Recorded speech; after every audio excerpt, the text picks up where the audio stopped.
up, everybody? Your dig is going down. It's Friday. Friday on 97 TV. You're feeling good? I know I am, man. Y'all sit back, relax. Get ready to have a good time. Let's go.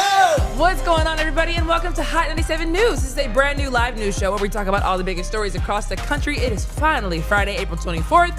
I'm your host, Sonda Harris, with Ronzel with 2 N's. What's happening? And Million. You did. Yeah. Keep it a million. You did. I understand me. I understand me. Oh, you have to know what's going on right here. So if you watch the show, you know this is not usually how this brother dresses. Amen. I feel very uncomfortable. I will say Nah, that. dog. I feel very uncomfortable in You these should jeans. be in your skin, dog. I'm in my skin, bro. know what I'm I saying? just feel like a YN. I don't know. That's all I was right. actually literally thinking you usually look like a conservative, and now you look like a YN. I That's all feel like good. one, bro. I feel like one. But they usually call you YN usually online. I have my tendencies. Yeah, you know, yeah. I still got my roots. Yeah, you know yeah, what I'm yeah. saying? I still got my roots. Yeah. But yeah. Yeah, Million lost the bet. Hawks won last night. You out to them. understand?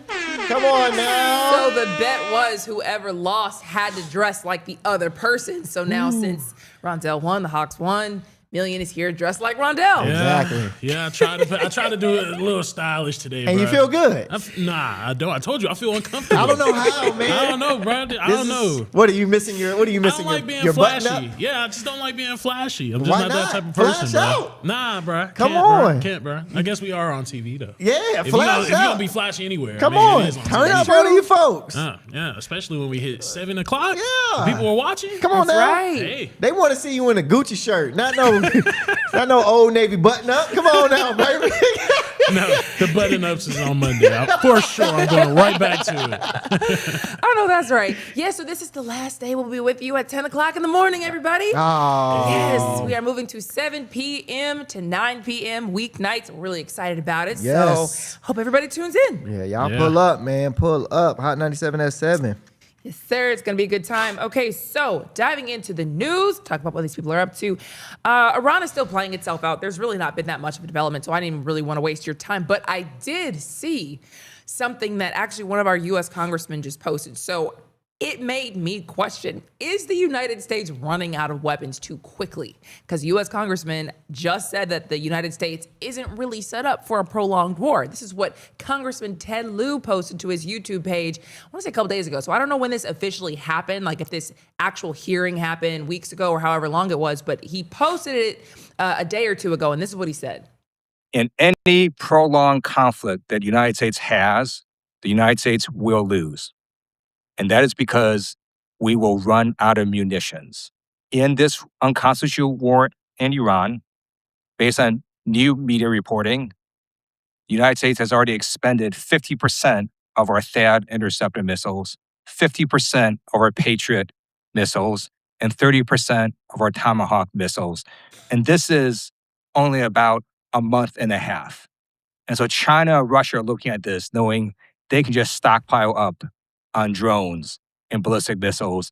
And after a few months, the United States will run out of munitions to defend against that. A Patriot missile costs between $4 and $4.5 million. An Iranian drone costs about $30,000 to $50,000. It's like shooting Ferraris at Frisbees. We cannot match this asymmetrical warfare, and we can never make enough of these defensive munitions. So Iran has estimates of over 80,000 drones, over 100,000 drones. The United States has a Patriot missile inventory of over 10,000 Patriot missiles made over 40 years.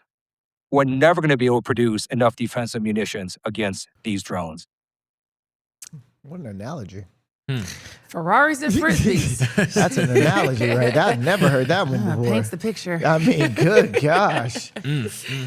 Yeah, man, I thought that was crazy. And if that is true, to me, it seems like there's been a gross miscalculation here. Yeah. We still haven't used 100% of our, or 50%, or we have used 0% of our nukes. I'm just saying that.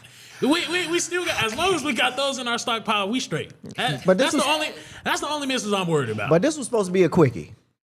This Yes. was. This was supposed to be a Yes. quickie. This We were supposed to was. get in, get out, get in, get out. This wasn't, so y'all, like you said, miscalculated.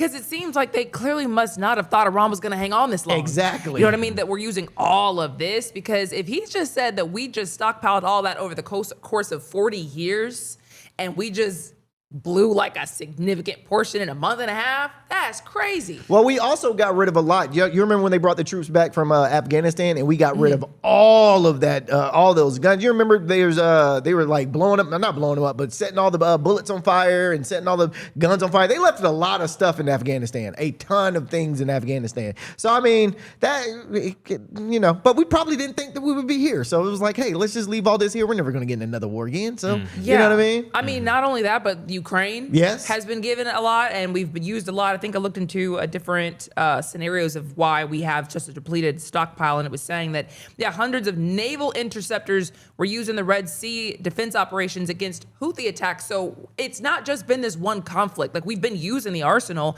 And so he's saying that, if it's going to take 1 to 4 years to rebuild the stockpiles, then we would, in theory, have to hope nobody got into any kind of a conflict with the U.S. or a U.S. ally in that time while we're rebuilding. That's crazy. Mm-hmm. Yeah, that is true, though. I have seen that report. And then I've also seen other people commenting on it online, and they're just like, if we were to get into any battles with China or anything like that, we're almost like we're in a severe, devastating position, in a sense, with us actually using all these missiles. But again, I think what's protecting America, because we haven't had anybody really try and send missiles our way for real. What's protecting America is our nukes. I'm not saying that we're going to use them, but that's the thing that's keeping people away from at least touching us. As long as we have those nukes, as long as we have that button, nobody's going to press us.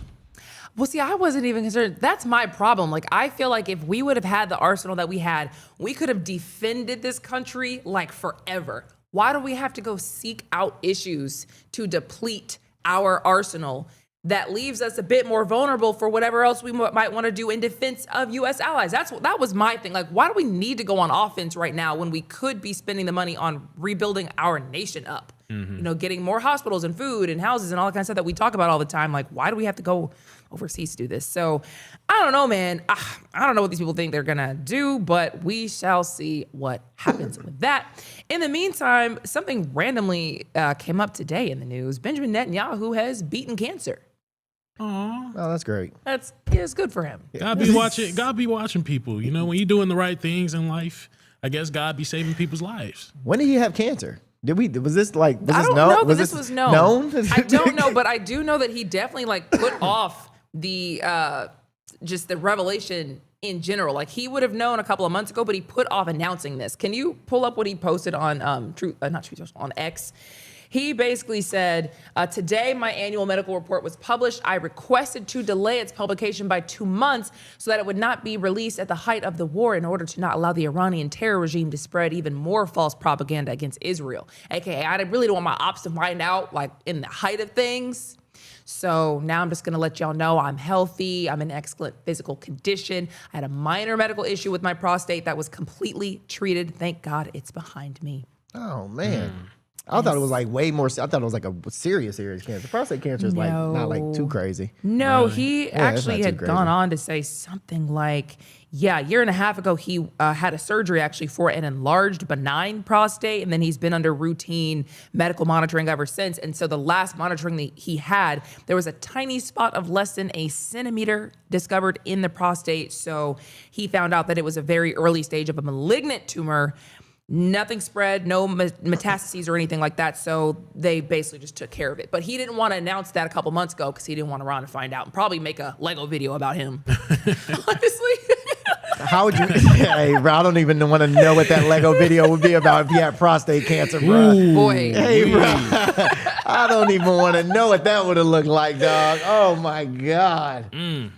Yeah, man. So there's that. I did also just quickly see where they were with Lebanon, that situation. So there has been an extension in the ceasefire. So Israel and Lebanon agreed to extend that ceasefire by 3 weeks after the White House talked to both countries' ambassadors and they worked the whole thing out. So that's great. Hezbollah says they were not involved with those talks, though, and they're already calling that extension meaningless.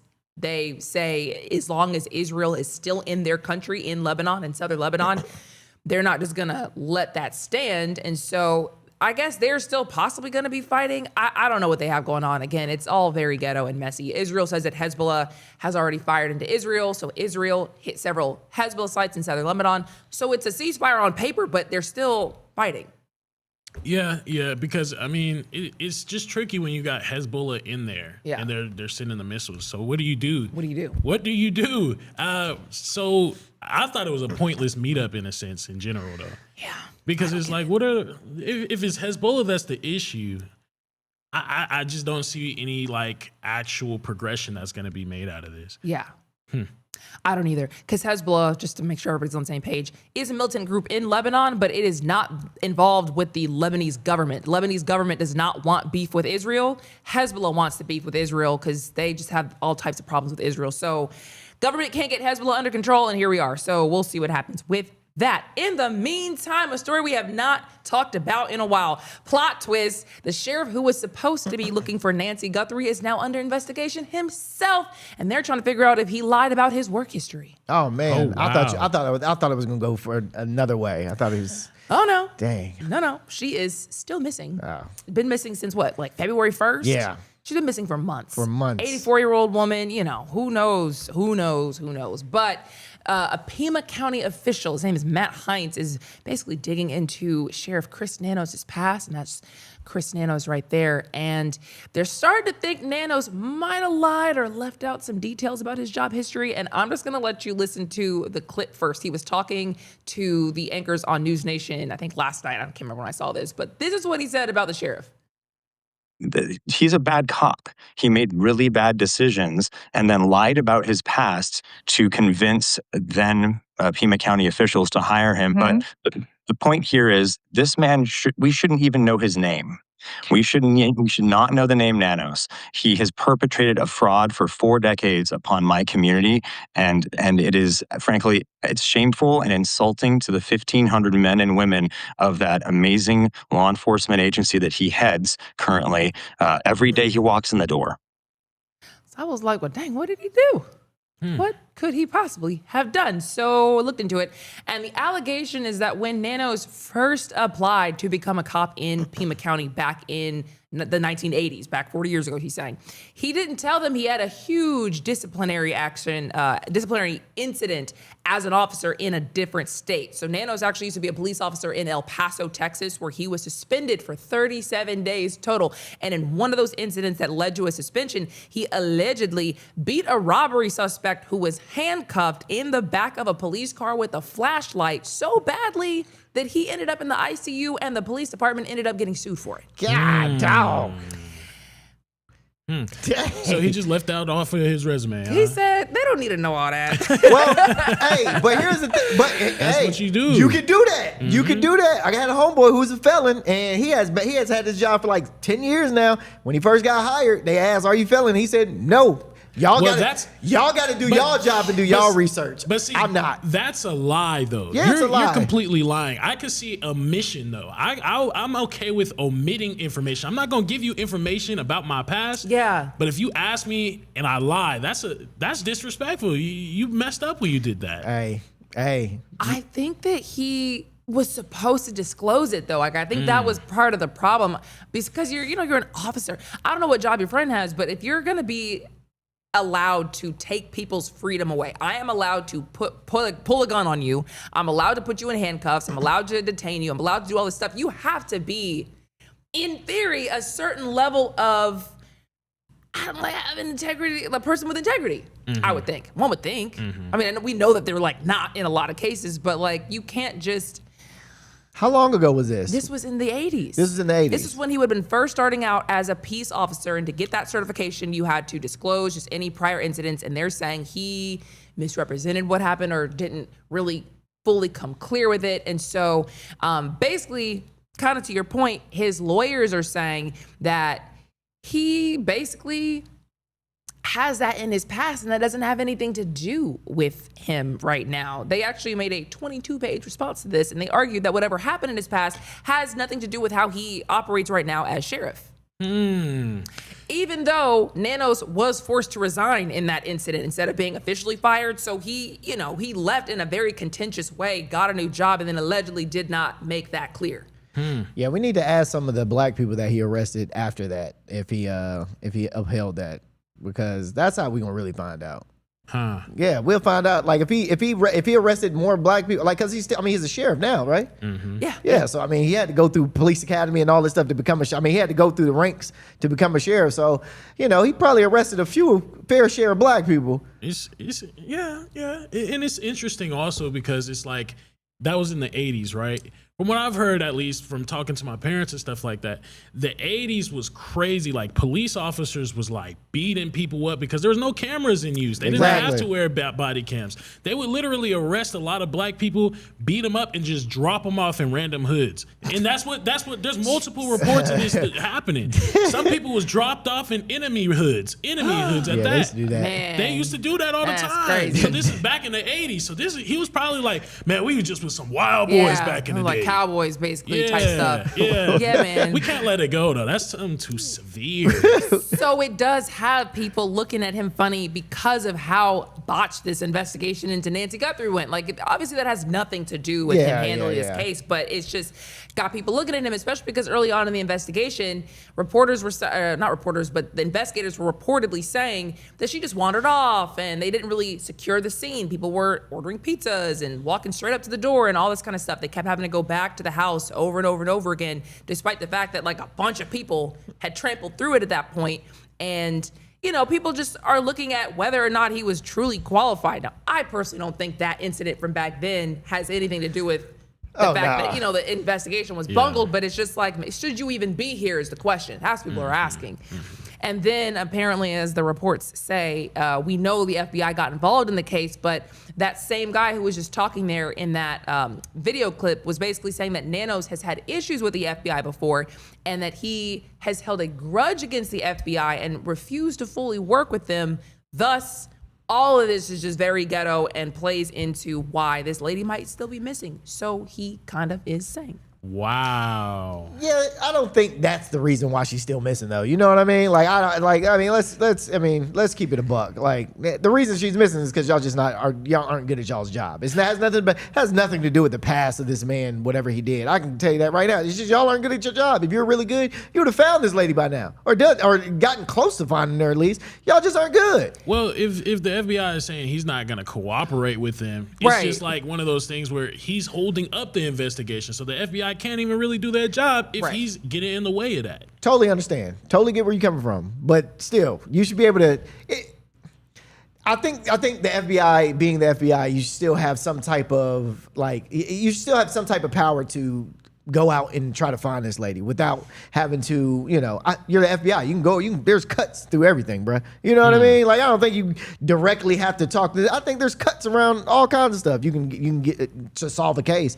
That's how I think. I don't know. I could be wrong. They always have to cooperate with the local governments. I mean, the local police departments, though, to get intelligence. Remember when we were talking about how like a glove or something was found and then they wanted to send it to an independent researcher to look into it in Florida or somewhere instead of letting the FBI have it. And so, I don't know what the FBI has going on under Cash Patel these days anyway, but at the same time, that's probably what they're talking about of like, you're not letting us work with you. We're trying to find this lady. This man is alleging, it's because he's secretly holding a grudge.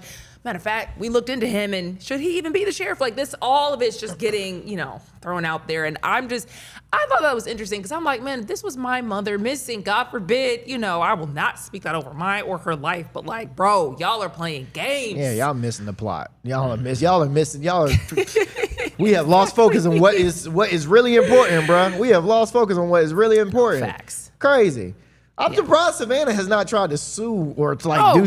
I'm surprised none of their kids have tried to sue them or something, bro. Like, this is outrageous. Yeah. Like you said, if my mom was missing and y'all doing this, sheriff or not, or what, bro, what? Yeah. I don't care what he did in this past. Crazy. Y'all talk about this after. Right.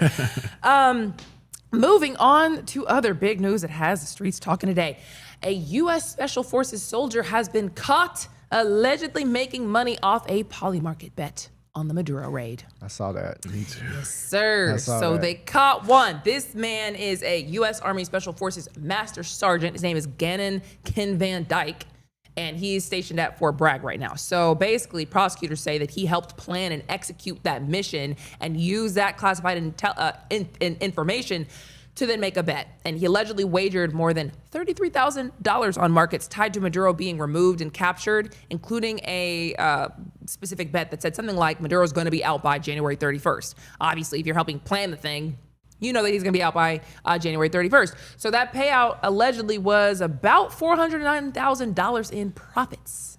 I ain't mad at him. I'm gonna go ahead and keep it a buck with you. I'm not mad. Hey, look, if I had the insider information like that, I'd have did the same thing. I don't know how he got caught, but I mean, definitely would have probably kept it on the wraps. But I'd have did the same thing and probably told a few people too. I'd have called the homie. Hey, y'all need to go do this. 1,000%. Why wouldn't you? Why wouldn't, bruh? If you're in that state and you're in those places to where you have that type of information and it's possible for you to change your life financially and help your family build wealth and X, Y, and Z, of course I'm taking that. Y'all steal from us on the daily. Y'all make us do this on the daily, pay taxes for stuff we don't even use on the daily, this, that, and the third. What? You telling me I know something that could possibly help me finance? I'm doing it. I'm doing it.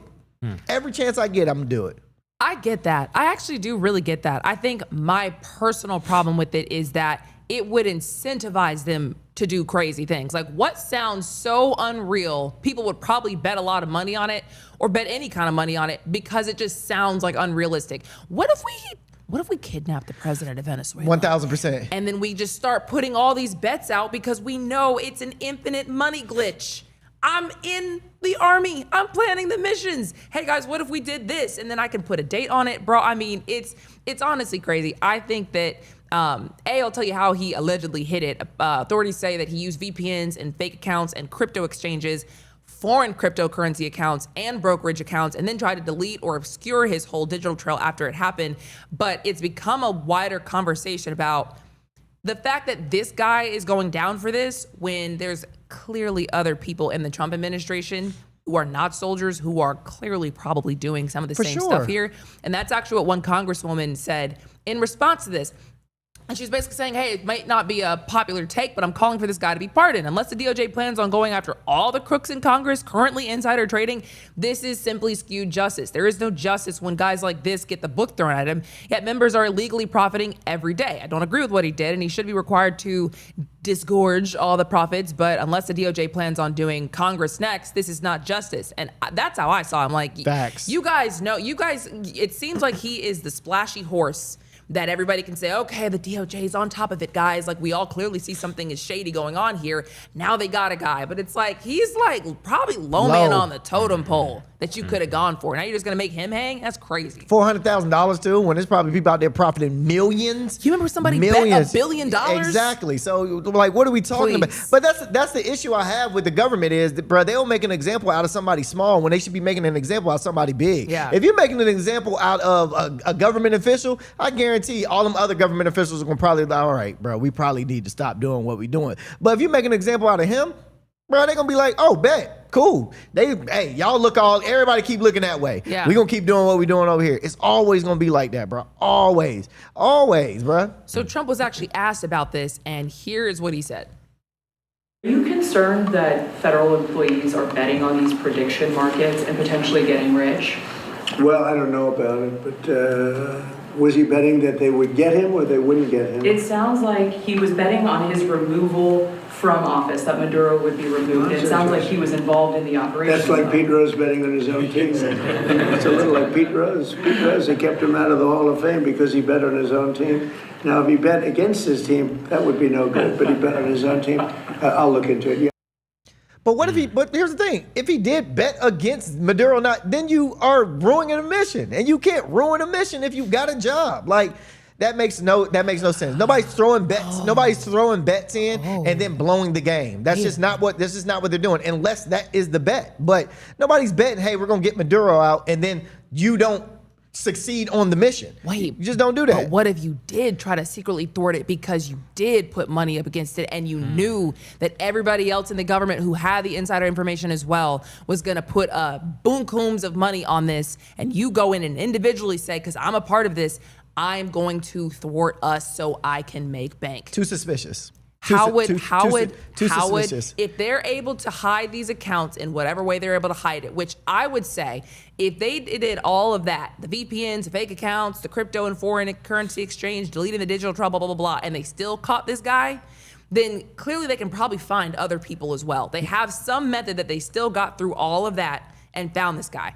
So, I mean, maybe that there is a way and they're wink, not just investigating, but if they can't trace it, what would stop somebody from trying to secretly thwart the American government while they're in a role to be able to do that so that they can make the counter bet? I mean, if all bets are off, then all bets are off. No, 100%. You have a great point about that. I think the reason for them not throwing the game in a sense is if you throw the game, okay, so he's making little change here, little change here, little change here. If you throw the game off one big bet, that is going to cause, even if you got the VPNs and stuff, they're going to at least, those odds are going to be way, if you put $400,000 on one, on somebody to blow the game, and they blow the game, and then you make $500 million off that, that's going to, red flags everywhere, just off that one account, regardless there should have been red flags all over the place already. But there weren't enough. There aren't. There weren't enough money being pulled.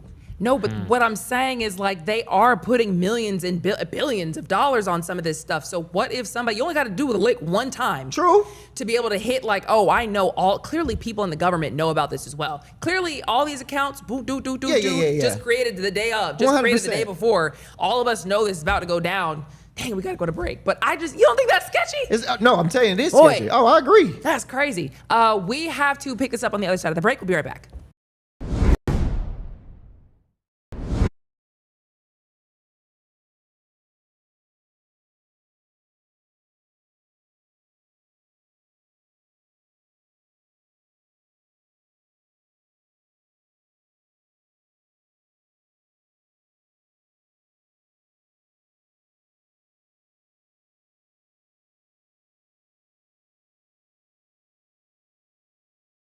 That generic beat that y'all got covered. Who beat was that came and made a claim, bro? Huh? Look at the camera and say that.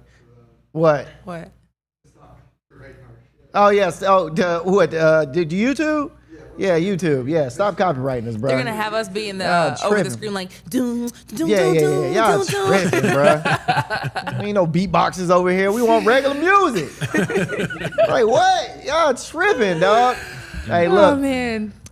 Super Duper C, man. I'm glad that you are still gonna rock with us because I saw that you said that you're gonna miss out on Jeopardy and some other stuff. You're gonna miss out on a bunch of other shows coming to watch us. So I appreciate that, bro. You're gonna miss out on a bunch of the Wheel of Fortune, Entertainment. Hey, bro, you missing Entertainment Tonight to watch this? Wow. Come on, big dog. That's so crazy. Super Duper, we gonna make it very entertaining for you now. Now we at the nighttime. You know how I get at night. During the day it's a little bit more, but at night get a little wild, a little ratchet. You know what I mean? You never know what we might say. Well, I don't never know what I might say every day, but you know, it might get a little wild. You never know. Dang, I didn't even think about it though. Like we are competing with a lot coming in this new time. You gotta slot. get, bruh. It's gotta get gully out here. We gotta go crazy. Gotta bruh. get gully. We It's gotta got go to crazy. get gully. At the same time, like, do people really in droves watch this stuff? Because there was a moment where like everybody watched like Wheel of Fortune and everybody watches stuff. I don't know. It seems like kind of fringe now, a little bit. It's almost folks all still- over the place. Everybody's still watching there. something. You either like love it or it's like, yeah, what? Who watches this? Well, the issue is, this is the biggest issue with primetime TV, is that when it comes to the news, people either want to come home and decompress and watch stupid stuff, which Yeah. is like reality TV and stuff that doesn't matter because that will rot their brain because they've been working all day and they want their brain to just,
Welcome back to Hot 97 News. Okay, so when we left you, we were talking about these poly market bets and whatnot. And so there was another question from that same reporter who asked Trump, like, what are you thinking about these poly market bets and what seems like insiders making bets on real world events? So she first asked him about the Venezuela Maduro capture, but then she asked about, I believe it was the Iran war as well. Here is that next part. Are you concerned about that? The whole world, unfortunately, has become somewhat of a casino. And you look at what's going on all over the world, in Europe and every place they're doing these betting things. I was never much in favor of it. I don't like it conceptually, but it is what it is. No, I think that I'm not happy with any of that stuff, but they have all these different sites. They have predictive markets. It's a crazy world. It's a much different world than it was. So to me, it just seems like they don't care. Like they kind of know it's happening and they just don't care. I mean, it's like, what can you do really about it? If you can go and find that other dude who basically tried everything he could to hide his tracks and it seemed like he knew how to, I mean, most people don't know about VPNs and cryptocurrency and foreign cryptocurrency and how to delete your digital. I wouldn't even know how to begin trying to delete my, you know what I mean? So it's a lot. The fact that he would have gotten away with it all this time either means they were sitting on this or, I mean, I don't know. It just seems like it's crazy to me that this came out when more and more people are catching on that there's a problem here. And the first person we see go down for this is like a soldier. I don't know. It's very strange to me. So my question is, like, with these gambling things, of course I understand this operation. This person is tied to that operation, so he could influence the operation, and it could be detrimental for America. But like gambling in general, when people get arrested for gambling, I always wonder, is it just because they got over on whoever the casino is? Is that the reason why we care so much? Because, I mean, it's a game at the end of the day. Nah, man, gambling, the house always wins. So when the house loses money, that's what I'm thinking. That's when you have it. The house never wants to lose. So that's just like if you go to a casino now, man, and you sit at a blackjack table and you hit and boom. At some point, man, they'll come get you up off the table and they'll be like, hey, bro, you winning too much. You got to go. Or, hey, you can't come to this casino anymore because you didn't beat us out of $2-3 million. Like I know a ton of people that can't go to certain casinos no more because they win a lot. The house never likes to lose. So when you taking money out of the house, yeah, we're gonna come find you. Regardless of who you are, we gonna come find you. That's what I'm trying to get at. They only care. It seems like they only care because people are winning. Yeah, X amount of money. 1,000%. If they that's the only reason why they care. care. If this dude put $30,000 in there and they lost, they would have never. Hey man, you can use 20 million VPNs. They'd have never came after them. But the fact that they're winning and they know that they're winning, and Kalashi and all these poly markets and all this stuff is not ran really by the government. It's ran by whatever company is ran by. Yeah, we losing money. Hey, y'all need to find out who taking all our money and how they getting here. Because those poly market things, you make up all those bets. Like you submit a bet and it'll you can make it up as you go. Like those aren't like actual bets. That's why it works, man, because those aren't real bets. Those bets you rarely see that thing you rarely see these bets in Vegas. Like if you go to Vegas, you're not seeing on the board when the ceasefire stopping. You're not seeing that on the board. You'll see a bunch of sports bets, a bunch of you'll see all that. You're not seeing this. But that's what I think what I'm saying is, like, if our government officials are potentially involved in this stuff beyond just the people who are in the army and helping plan this stuff out and saying like, okay, I know we have the discombobulator, whatever Trump likes to say happened in Venezuela. I know that we're probably going to make this happen. Like, what if they're using this to literally make their foreign policy? Oh, like we would like to go into Cuba and I'm going to bet that half the country of Cuba gets destroyed. Well, now are you going to go in there and do a lot more damage than you needed to do because the bet is that half of Cuba got destroyed? Like, that's what I'm saying. Like, if you use this and then start doing crazy stuff because you've got money on it, you have an incentive to do something insane that's not really to the benefit of the American people, to the other people of whatever country you're doing this for and you say you're doing this for. It just makes it morally, I mean, not even just ethically, it just makes it all types of wrong. It is wrong. It is wrong. You're not right about that. Yeah, 100%. I mean, you're not wrong about that. It is definitely wrong. My only worry is I don't think they care about that. I don't think they care. They just care about the money that got taken from the bet. But that's what I'm saying. So, like, let's say that other dude who just went down for this, let's say he made the counter bet. He knows that I helped make this meeting. I know that the president on down knows that this is about to happen within the government. Now I'm seeing, oh yeah, now they're making accounts and I see that they're betting betting on this thing because we all know it's about to go down. I'm going to thwart it and then place the opposite bet and then run away with all their money. Whoever made that $1 billion bet this was about to happen, I'm snatching that and I'm leaving the country. I'm leaving my job, you'll never see me again because I just made this bet. Like, what's to stop them? And so now we've not only had that corruption happen, but what just happened in Venezuela as a result? How many people died as a result? How many lives and how many years of our foreign policy have just been impacted? Because y'all want some money. No, for sure. And this is where the biggest issue lies in this is when you're betting in these apps, it goes off percentages. So if they say Maduro's gonna get captured versus Maduro's not gonna get captured, if more people, and this is people that don't know it's about to happen, if more people are throwing their money in and Maduro's about to get captured, they're gonna go there. More people are throwing their money in and Maduro not about to get captured.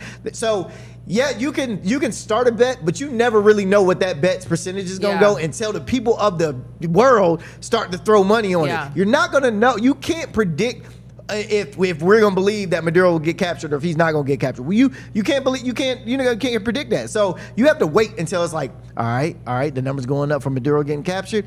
Okay, boom, that's what we're gonna do. We're gonna go. So it is morally unethical to do that, to base your actions off of a bet, which is crazy. Yeah, because what if it's like, I think this person's gonna die. How far does it go? Exactly. And it might get to that though, right. While you playing. Right. Anywho, moving on. Congratulations are in order for Eric Trump, the president's son, because a startup company he's backing just landed a $24 million Pentagon contract. Oh, that's hard. Look at that. Nepotism. I mean, wait, how much, Lana? $24 million. He could just ask his dad for that?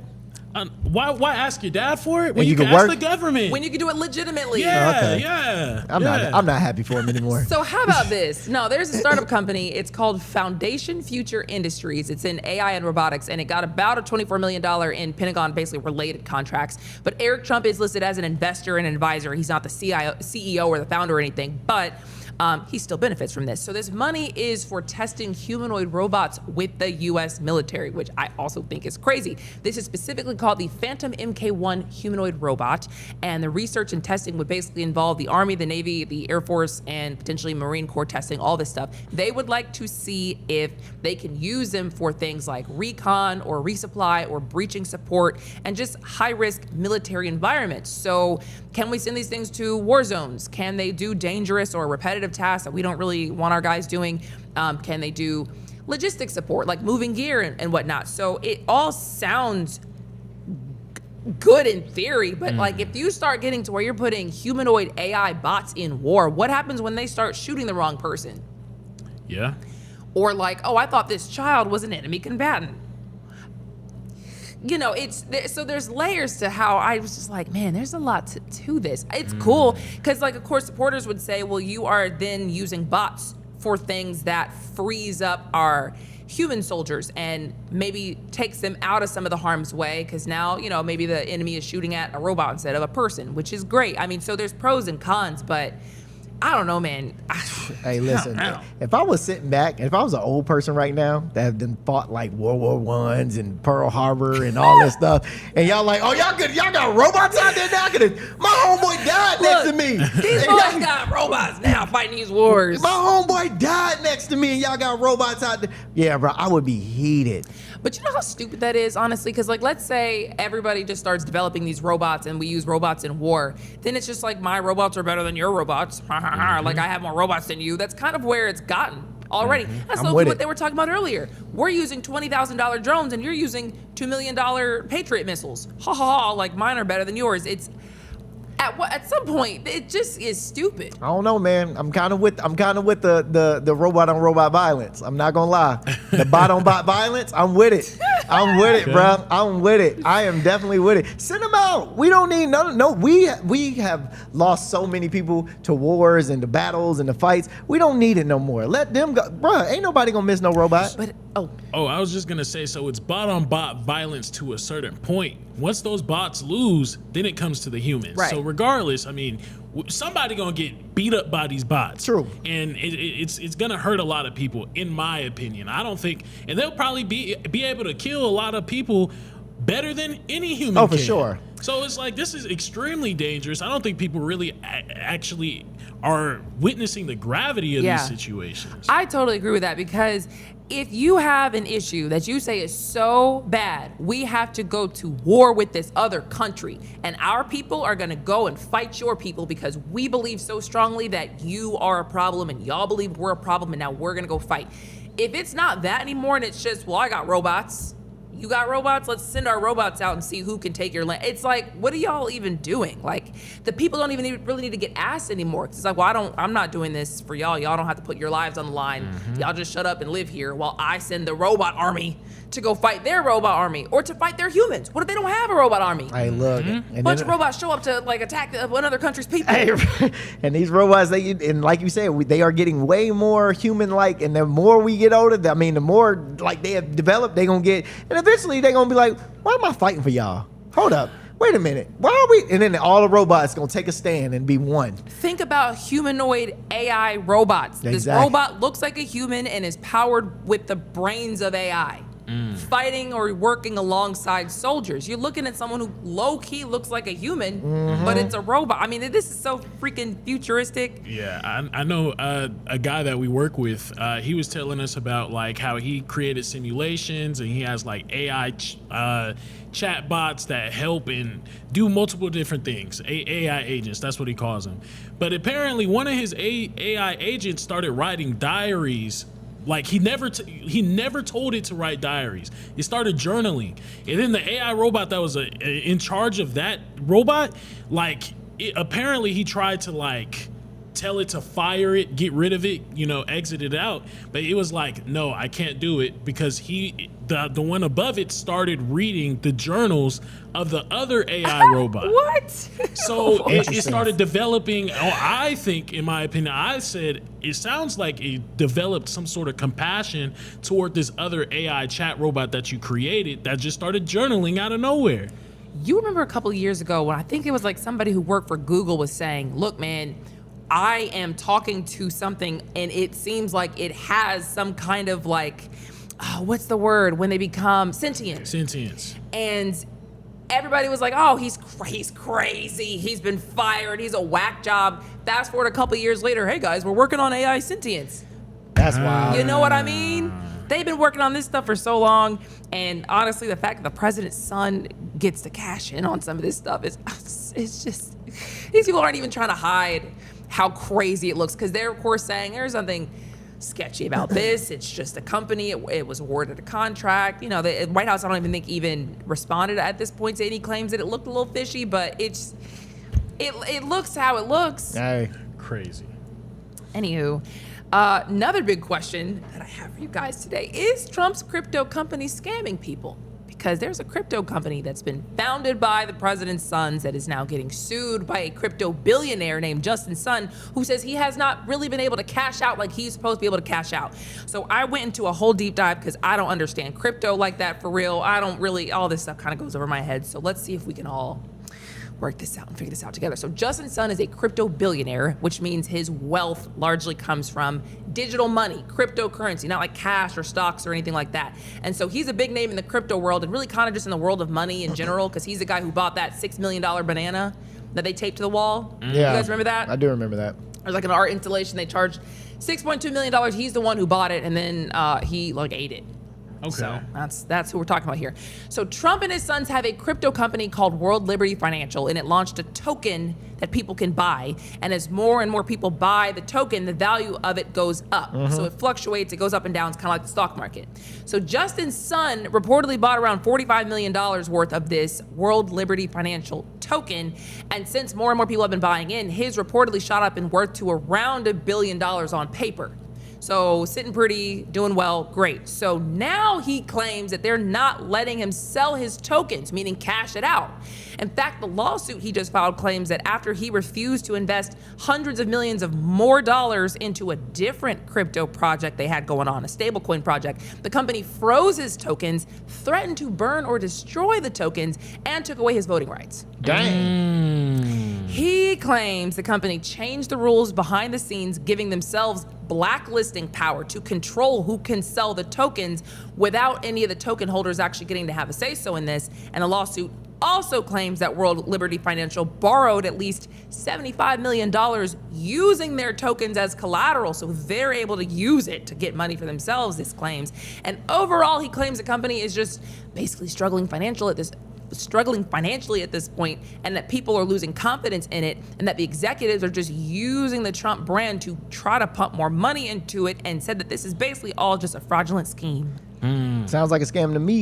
Yeah. If you know crypto, that definitely sounds like a scam. Well, it sounds like the banking system. And, you can't pull out certain amounts of money out of us all of a sudden because they don't have the funds for it. So this is just how the banks operate. This is just how America operates in a sense. Well, here's the thing with the bank though, you can actually call in and get your money if you need it. So if you want to get $100,000, you make a phone call and they be like, hey, I need this $100,000 next week. They'll have it shipped in on a Brink truck and you'll have the $100,000. The thing with crypto is it's non-tangible. So I mean, you can technically, yes, you could sell it, but if they don't have anything and if any coins for you to sell, then you just can't get your money. That is interesting, because if I buy $45 million worth of a token, and now my worth of it is $1 billion, because other people have also put money into it as well, I guess who does store that money and who gives me my money when I want to cash out? Are they like... You could sell those tokens. I mean, you could sell the coin, Right. sell the token. That's what he's trying to do. Yeah, you could sell the token, but if they don't have enough money inside of that, they can't give you the money for it. If they don't have $1 billion inside of the not the market cap, man, I forgot the name of what it is. That's what I'm saying. Like, where would all the money... Because if I'm putting in 45 mil, then presumably you're putting in a couple mil, you're putting in a couple mil, maybe you put in a bill, maybe you put in... everybody's just like pumping money into this thing. It's hypothetical, not this particular thing, but like now... real money has, in theory, gone into it, right? Or no, this is a digital currency. Yeah, it's gone into it, but it's a digital currency. It's not like the central banking system where it's backed by something but tangible, actual dollars. Yeah.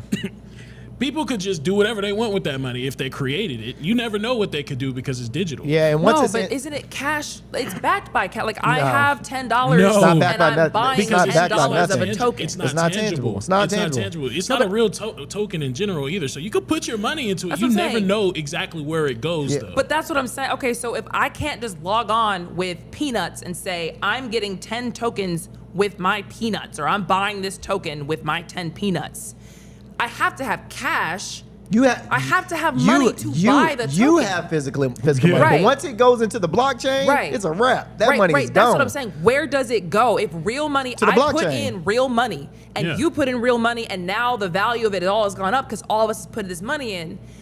Shouldn't I be able to take it out at some point? You should, but people could do what they want when you're invested in my stuff. Yeah.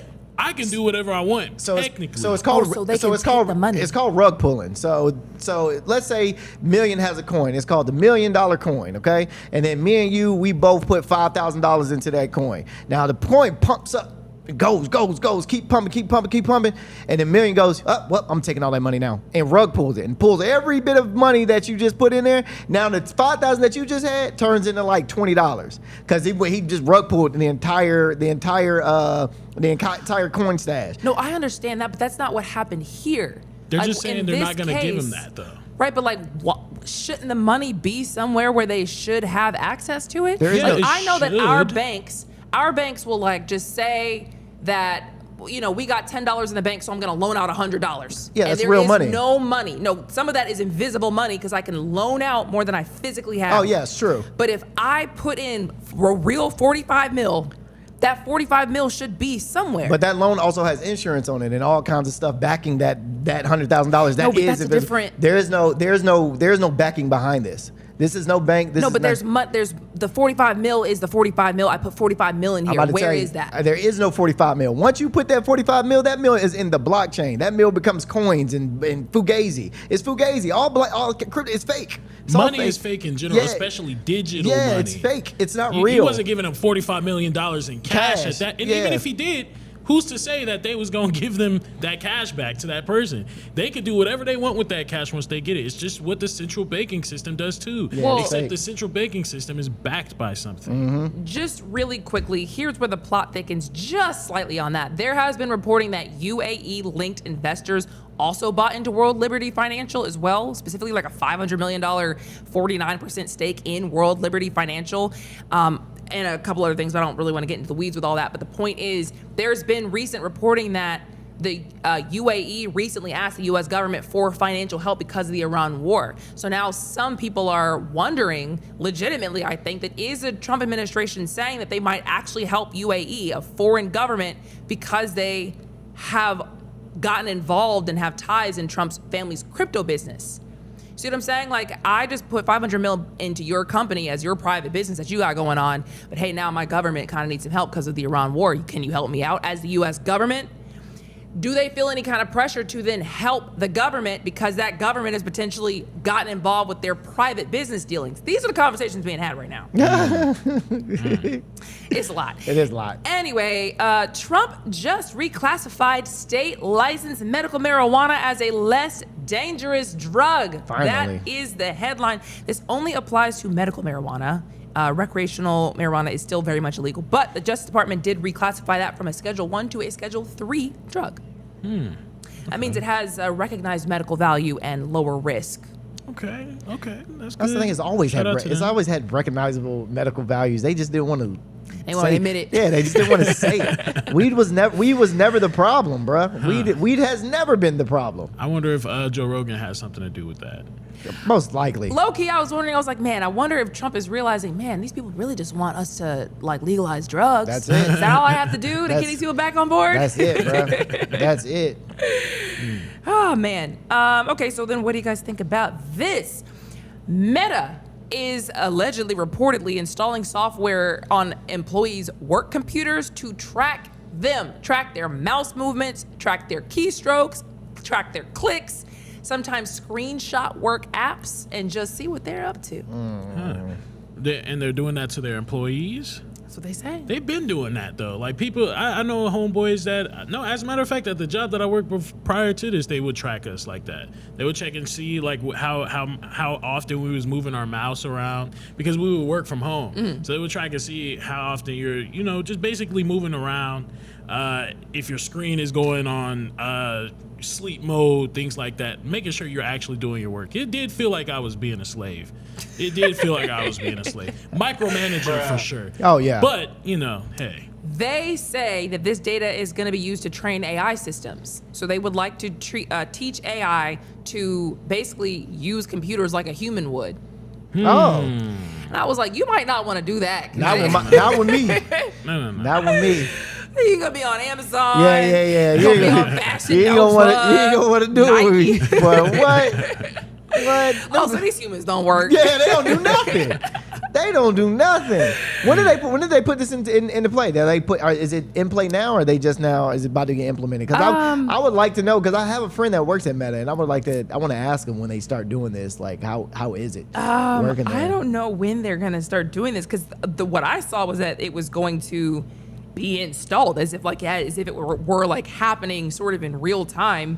I will say they did note that people were asking internally if they can opt out. Like, how do we opt out? And they were saying, like, you kind of like can't. You signed your life away when you signed that contract. Once you sign that Meta contract, boy, you here forever. You stuck, boy. It's do or die out here. Blood in, blood out. While at the same time, Meta is cutting like about 10% of their workforce. It's like 8,000 jobs or so. But like, imagine you're training your replacement. Yeah, pretty much. And they're saying ain't got no choice. I'm about to look at Thanks. all kinds of nasty websites so they don't know what to do. All the kinds of nasty websites, they don't know what to do, bruh. Yeah, man. Hey, y'all gonna be confused. They already watch us anyway. Shoot, every time we get on Facebook, we getting watched. It's honestly like something we all know, and it's here. It just is what it is. You ever been on your trippy. You ever been on your Apple? I mean, you ever been on your Mac and your thing light up? Your Ooh, I've had that happen to me multiple times. Not with this computer, but with my old computer. Yeah, I had to put tape over it. I used to. Yeah. But now they used to give you a little slide so that you could cover the camera. See me though, hey, you know what I'm saying? At this point, I ain't doing nothing. Yeah. I'll be like that all the time. I don't want you to see me. See me. Oh man. Finally, for you people, did you know Michael Jackson's movie is out today? Yeah. I will say it's the movie about Michael Jackson. Obviously, it's not Michael Jackson, but it is his little nephew doing the movie about him. Little biopic. I've been seeing those reviews. It's mixed, y'all. That's what I remember you telling me. It's mixed. So a lot of people are saying that, they played it safe. They played the safe role. Yep. They didn't talk about anything that was too crazy. They ain't talk about, the accusations that he faced while he was alive. And a lot of people just say that's not the real Michael Jackson. So the movie actually stops in 1988. Yes, this is live. By the way, we see in the comments. Yeah, it stops in 1988 before the 1993 allegations. So some people feel like it was just built to be like a nice ode to Michael Jackson. Because that's what we're talking about. I can't remember if we were talking about this on air or afterwards. Do you want your little nephew to have to play out your worst hits? That is crazy. All right, so now you're going to play out when he was going through these child sex abuse allegations. But that's real. But it's your nephew? I mean, it's real. It's what goes on. That is what we want. It's not what we want to see, but that is a part of what happened with Michael Jackson. If you're going to do a movie and a biopic, go all out. When they did Ray with Jamie Foxx, they went all out. Yeah. Mm-hmm. They went, they showed him drug abuse. They went everywhere. And that's why he got an Oscar for that. Because it's like you showed every bit of what Ray Charles really went through. Yeah. When they did Muhammad Ali with Will Smith, all the way out. When they did Malcolm X with Denzel Washington, all the way out. So if you're going to do a biopic, do it all the way. All the accusations, when they do a biopic of R. Kelly, that's going to be crazy. When they do a biopic of P. Diddy, I need it all the way out. So, I mean, they do say it's maybe kind of like a concert style tribute, maybe not a full portrait, but I see what you're saying. Like, that's just not the full story. Exactly. Maybe don't call it a biopic. Maybe just call it ode to Michael Jackson. You know what I mean? Like, it's not for real biopic. Okay, we do have to go to a quick break, but when we come back, we'll have some Atlanta stories for you after this.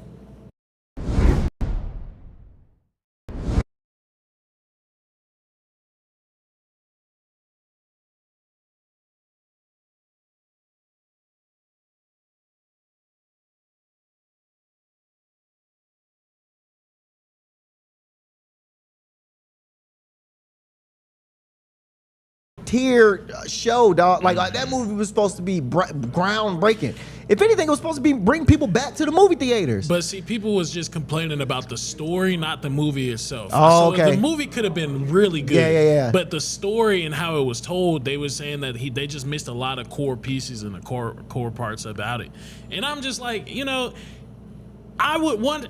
A part of me wants to see the real Michael Jackson because he was so famous. If you know Michael Jackson, you know almost everything about Michael Jackson. For sure. So it's kind of tough. You have to kind of implement that, but at the same time, it's a black man, and I don't want to see them smearing his name It's not a in the smear wall. though, but it's not a smear because though. at the end of It's the day, already it was done. like at the end of the day, it was like accusations. Yeah, though. 100%. But you gotta go through. They did when they did the documentary of Michael Jackson and then all his accusers. Man, that was like a really in-depth documentary. But that's why Janet Jackson wasn't there at the premiere. Janet Jackson didn't show up. But that documentary was a hit piece, though. It was a hit piece, but I mean, he's already dead at this point. You can't, and that's the sucky part about That's it. what I'm saying. He can't back himself, which is horrible. So then at that point, it's like, I don't necessarily know if I want y'all touching his story for real. I don't know if I want y'all talking about those negative parts because he's not here to defend himself. No, I feel you. Well, Michael. Wait, you talking about Michael Jackson? Sorry, I was in my phone. Yeah. I agree, because I'm going down for Michael Jackson. Everybody is. I I'm would going too. down. Like, so I also don't know who gets to tell the story, because some of those allegations they say are like, he was trying to buy all his catalog and he was making money moves that people didn't like. So who's telling the story about? Yeah, did they do that?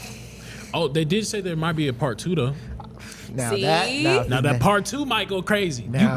You can't have a part 2 if And it then ends at there. At the bed. 1989? Yeah, if it ends over there, you need to gotta go keep all- on. yeah, we need to go all the way up. Ooh. I need to see that. I want to see up till when he died, literally. Yeah. Like, talk. All the way to allegations about 2009. yes. Because Real talk. what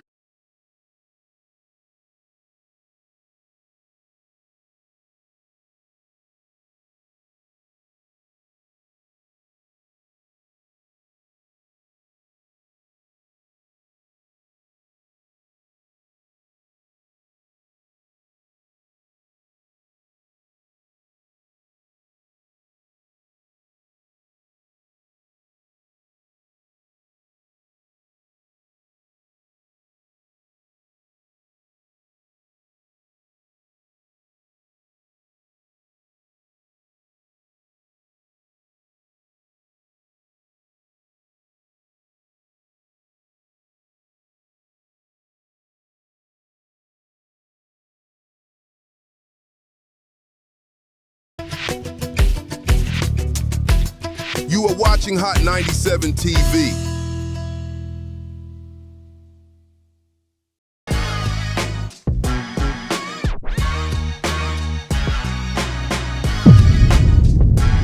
It's Friday. What's going on? Friday.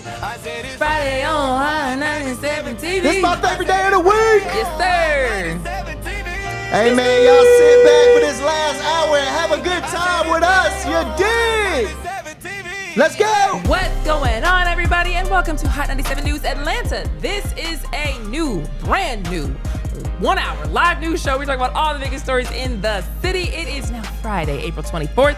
I'm your host, Lana Harris, here with Rondo with 2 N's. What's happening? And Million. Keep it a milli. You did. Yeah, there you go. Yeah. Yeah, hear me. Yeah, you know what, man? I respect you for coming in and doing what you held up that you was gonna do, dog. Cause I thought for a second, I was like, he ain't gonna come in here dressed Bruh, like this. I ain't want to, bro. I know. I was like, I ain't gonna lie. I ain't want to, bro. I ain't gonna hold you. I thought you was gonna have a change of outfit after we got off air. I thought so. I thought so too. I ain't gonna lie. I was a little late today because I had to find these jeans, bro. It's been a minute since I've actually dressed like this, bro. I actually didn't know if you had anything in your closet That too. that would have been like that as well. So just to remind you guys, if you just tuned in, he lost the bet and has to dress like Rondell today because they bet on the Hawks and what was the Knicks game. Yeah. And the Hawks won. Yes, they did. So Million had to dress like Rondell, and this is it. I mean, You feel me? He did. You know what I'm saying? You understand me? You understand me? Yeah, he did pretty good, man. Look, now you got to embody me. that was it. You He had gotta- to like I talk mean, I like think it I too. did a little bit of it. Yeah,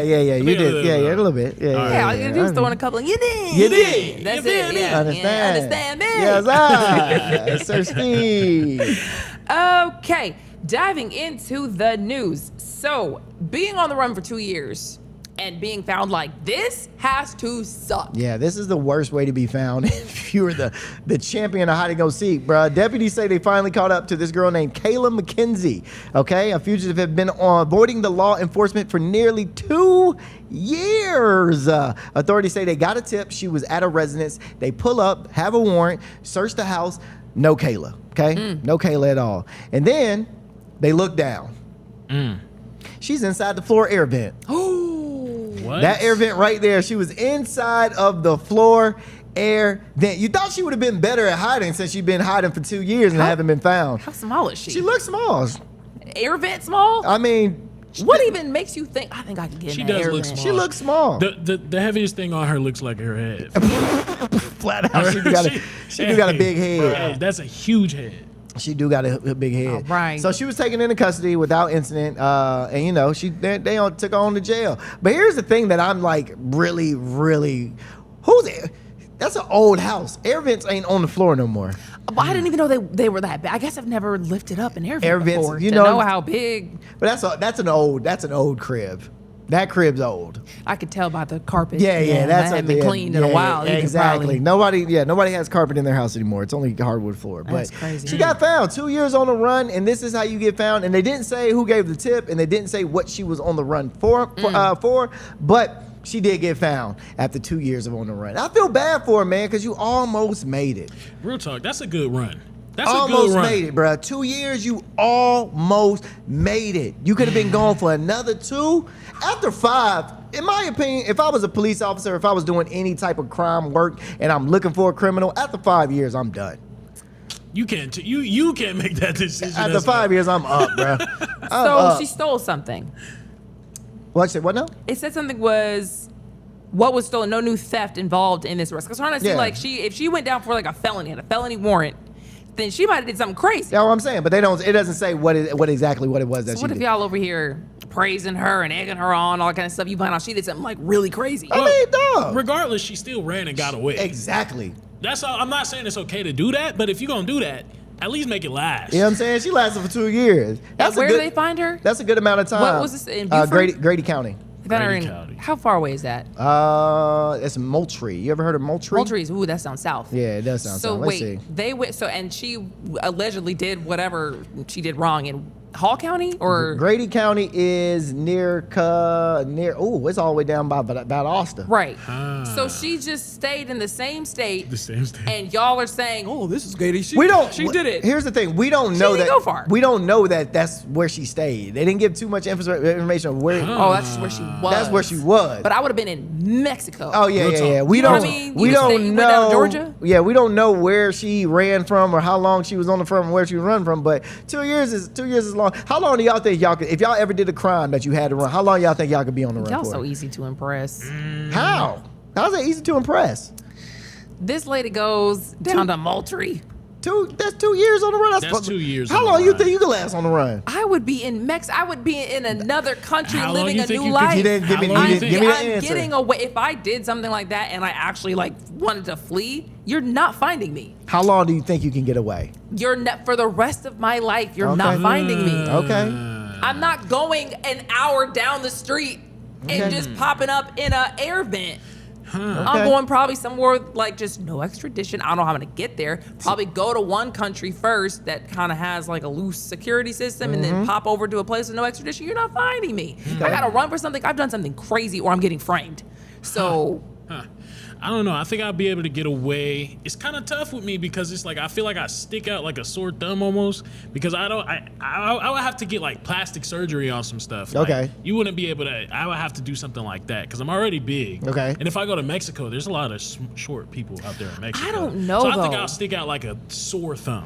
just the change in your outfit has you looking a little different to For me. real? It does, brother. I mean, Yeah. I don't think I would have recognized you on the. I wouldn't have recognized you on the Okay. streets if I just saw you on the street. Yeah, Okay, yeah, yeah. really? No, Yeah, nah. no. Wow. Especially if you took the glasses off too, I'd been like, man, that guy kind of looks like Million. Yeah, a but little bit. Nah, Nah. that's not Million. Nah. Wow. Okay, I might be able. 'Cause to, of the- I then I mean- might be able to get away with it. Then I don't know. Then how long you getting away? Realistically. Realistically, how long I'm getting away? I mean, not long, man. I probably, to be honest with you, bro, I'm not getting away too long because I'm probably gonna start missing my mama and missing my wife and stuff, and then after that, I'm gonna be like, all right, man. Let me Be go. calling your girl like, all right. Hey, man. Hey, look, I'm all the way over here, bro. Tell them come on ahead and get me, man. Hey, you come get me first, and then we'll drop me off at it. But yeah, I probably ain't gonna get away too far. How long would y'all get away from for? I mean, Yeah, that's let a real. know Let in us the know. comments. We'll talk about it in the commercial break. So, moving right along, we're talking about a story that makes you think that you might be better off putting your kids in daycare at your auntie's house. Exactly. Instead of like a real daycare. Yeah, exactly. The hood daycares are looking a little bit better nowadays. Wait, are they? They are. Hood daycares. The hood Because day- I've heard some things about hood No, daycares. hood daycares in the sense of like, hey, Keisha, let me drop. Family members. Yeah, not even family, just your homegirl. Hey, Oh, yeah. hey, just watch your kids from time to time. You know what I mean? That's why I think of the hood Yeah, daycare. no, the establishment daycares constantly have problems. Always. And here's another one. The Susanna Beatrice Mendoza Sending. I hate that they be putting a like super government name like that. Full name. Yeah. So she's facing felony charges after investigators say a child under her care was injured in a way that raises some serious questions. Now, the mom got a call about her 3-year-old who was hurt and needed to be picked up. At first, they told her it might have been that the teacher was, lifting her, something accidental, just like every other daycare worker would do. Hey, something just happened.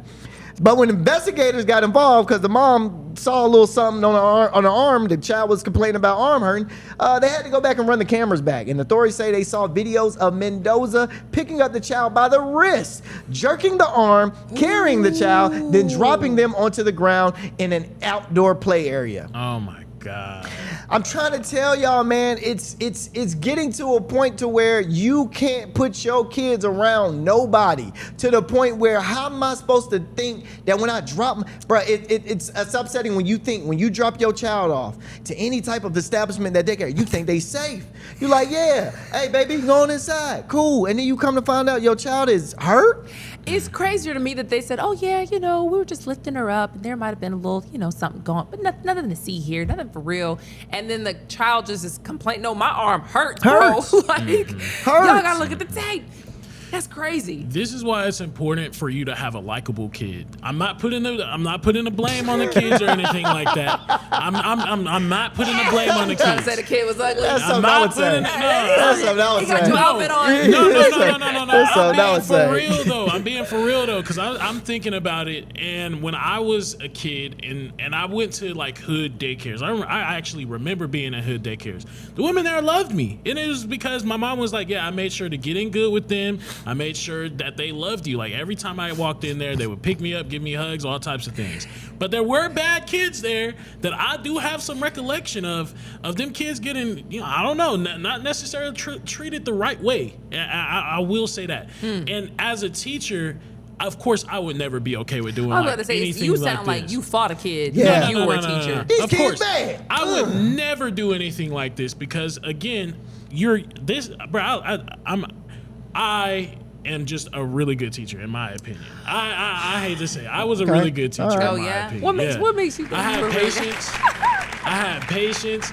I had understanding, and I also had really good ways of discipline. And the discipline was just like, here, come sit down next to me. The kids knew when to listen. I could just say, hey, once. They all start coming over to Okay. me. Had a No, little I was authority. really that guy. Had a little authority. I was really Okay. that guy. But I'm just saying, though, for other teachers that don't have that patience, because not all teachers are going to be like me, I mean, of course, a bad child, a child that a parent isn't putting too much energy into, that's going to be tougher for that teacher to get along with that child. And I don't know, it's one of those things where parents do play a role in some of these things too. I do get what you're saying, man, because there are instances when I used to go visit my mom's school from time to time, and the kids would really, hey, bro, it would almost come to a point where I would want to take a kid, jack him up on the wall, and be like, bro, what are you doing? Yeah. Like, why are you doing this? So I totally get where it's coming from, but it's also like, hey, bro, like,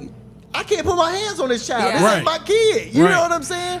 I forgot. I was a Sunday school teacher for like a semester in college, and they were 2-year-olds. And there's this one kid who gave us heck the whole hour of church, and he just would not listen. And it was just like, it's a Sunday school. Who cares if they listen or not, for real? Like, as long as you're not doing anything crazy. So we're just like shouting, but no, I'm not gonna do this. I'm not gonna be a part of it. Blah blah blah. His parents came back to pick him up. He goes, bye. Oh, yeah. We said yeah. no. You didn't.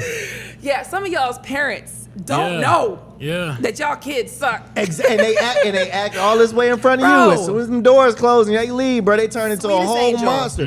But it gets to a point though where you have to take the teaching out of it and turn into a parental person at that point. You know what I mean? And not necessarily beat these kids or hang them by their arms or whatever the case may be, but have a stern talking to them, like, and whispering, hey, I swear to God, if you don't calm down, I'm on your butt, like right. Now you stop right now, or it's gonna be me and you after this. You hear me? And after that, keep it moving. I done did that a few times. There are times where you have to do that. There was one kid who I remember I had got down. I think I was like tying his shoe or something, and he had swung. He missed me. That's when I had to like look him in his eye, like straight eye contact, dead eye contact. Like, if you was to hit me, boy, we would have been in some real problems, like real talk. And it's just like one of those things. When you have a difficult child, it's really tough on teachers because they're already doing so much. Yeah. I could see a teacher's patience wearing thin, especially if the child is just completely difficult. Not saying that this is the instance where this child was doing that or anything. Yeah. It's never okay to even hit a child or anything For like sure. that. But just make sure you have decent kids. Just That's make sure you have crazy, decent bro. kids. That outfit got millions squaring up. Yeah, I like that. Camera. I like that. Boy, that's crazy. I like that. But like, to your point, we'll move on. I'm just to y'all's point. I guess I should have. I was only like 19 at the time, but I should have probably said to the parents, like, "Hey, man, just letting you know." Yeah, he was acting like this He today. was acting like crazy all day, and it just smiled at you. So Exactly. just, you Yeah. should probably know he ain't moving the same. Exactly. Exactly. Anywho, people in prison are supposed to be paying their debt to society, but some of y'all make that stuff look fun. kind of looks like it's a good time in there, and I don't really understand this. Have you never seen them TikToks of them prisoners be in jail? They be eating and listening to music and vibing and all that. Yeah, man. You know what's crazy? My cousin actually went viral in prison by doing the Kiki, do you love me? He went viral in prison while doing the Kiki challenge, bro. I promise you not, bro. And then after that, he had all kinds. He was like, "Hey, cuz, can you run my social media?" He thought he was about to be famous when he got out. Hey, cuz, can you run my social media for me? I'm like, bro, I'm not running your social media. You crazy? So funny. But this dude right here, who was already serving a life in prison. He's already serving a life sentence in prison. His name is Jarvis Matthews, an Atlanta inmate. And on April 22nd, a federal judge, Sarah Garrity, I think that's how you say your name, hit him with an additional 35 years consecutive. A consecutive 30. That's one after another, no time off. Exactly. Prosecutors say Matthews was running a full-scale drug operation from inside Calhoun State Prison. We're talking meth, heroin, fentanyl, hundreds of kilograms moving through metro Atlanta, all coordinated from a prison cell phone. That shouldn't be possible. When you think about how much they're monitored, like how is that possible? Well, you got to understand, in prison and jail are two different things. So in prison, you have way more freedom than you do in jail. Jail is way harder, way harsh. People always say, bro, I hate jails. That's why you see a lot of people when they get these, when they go to jail, they're like, bro, Herb, transfer me. Because once you get transferred to prison, that's when life actually kind of loosens up. Everybody's already there. You're there for a long period of time. You have more freedom. Your contraband is, not your contraband, your commissary is a lot more. And you know what I mean? Like, you have a ton more freedom in prison than you do in jail. So people like to go to jail, like to go to prison way quick. Get my court case. And if I know I'm guilty, get it over with. Send me to prison, bro. I'm ready to go. Yeah. Wow. I thought it was the opposite. Nah, man, jail is harder. Because jail, you're waiting to be sentenced. Or you're waiting for, you might be in jail for 2-3 years waiting to be sentenced. Right, but like, aren't you... The allegations, what it is. The sexual assaults and all that kind of stuff, the violence and stuff that happens, isn't that prison? No. This mostly happens in jail. Once you get to prison, bro, you can go to your own little tier. You can go to a PC tier, or you can go to a gay tier, or you can go to a non-confrontational tier. You can go to these different tiers. Once you get to prison, that's when life starts to open up, because usually as a sex offender or a child molester or any of those things, they do get it rough for the most part, but they usually choose to go to PC, or they usually choose to go to... Crazy. Ain't really too much PC in jail like that. These people are getting assaulted while they could be innocent, waiting on their court case. Just waiting on their court case. Boy, that's 1,000%. What do you know what they do in prison? Like, okay, so like, I'm under the impression that when they go to prison, for the most part, they just eat, sleep, and sit. Are they forced to work? Are they just eat, sleep, and sit? So you got programs. Every program, every prison is different. This is all information I have from my cousins that have all been done 10+ years in prison before. So you have programs. You got different programs where you can go to school, you can work, you can, be a barber, be a chapel, be a, help out in the kitchen. You can do many more things in prison. So that's why because prison feels, it's crazy about it, what I'm about to say, prison feels like home.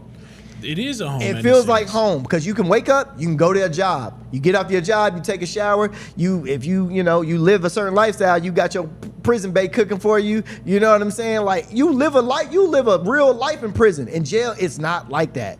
So they just get to really just chill for the most part. Prison they don't have to worry about bills. No, I'm not trying to glorify it at all. Don't ever. But I know they be playing basketball, working out. Some people be getting in the best of shape. That's why you have to understand, man. A lot of people, when they get institutionalized, it's hard for them to get uninstitutionalized, because that's why they keep going back, because prison is kind of easy if you think of it. If you go to a lower level prison, bro, you're, for the most part, man, it ain't really too much happening like that. Yeah. And they do make it harder for you when you come out. Can't get a gun. Can't vote. Can't get a lot of jobs.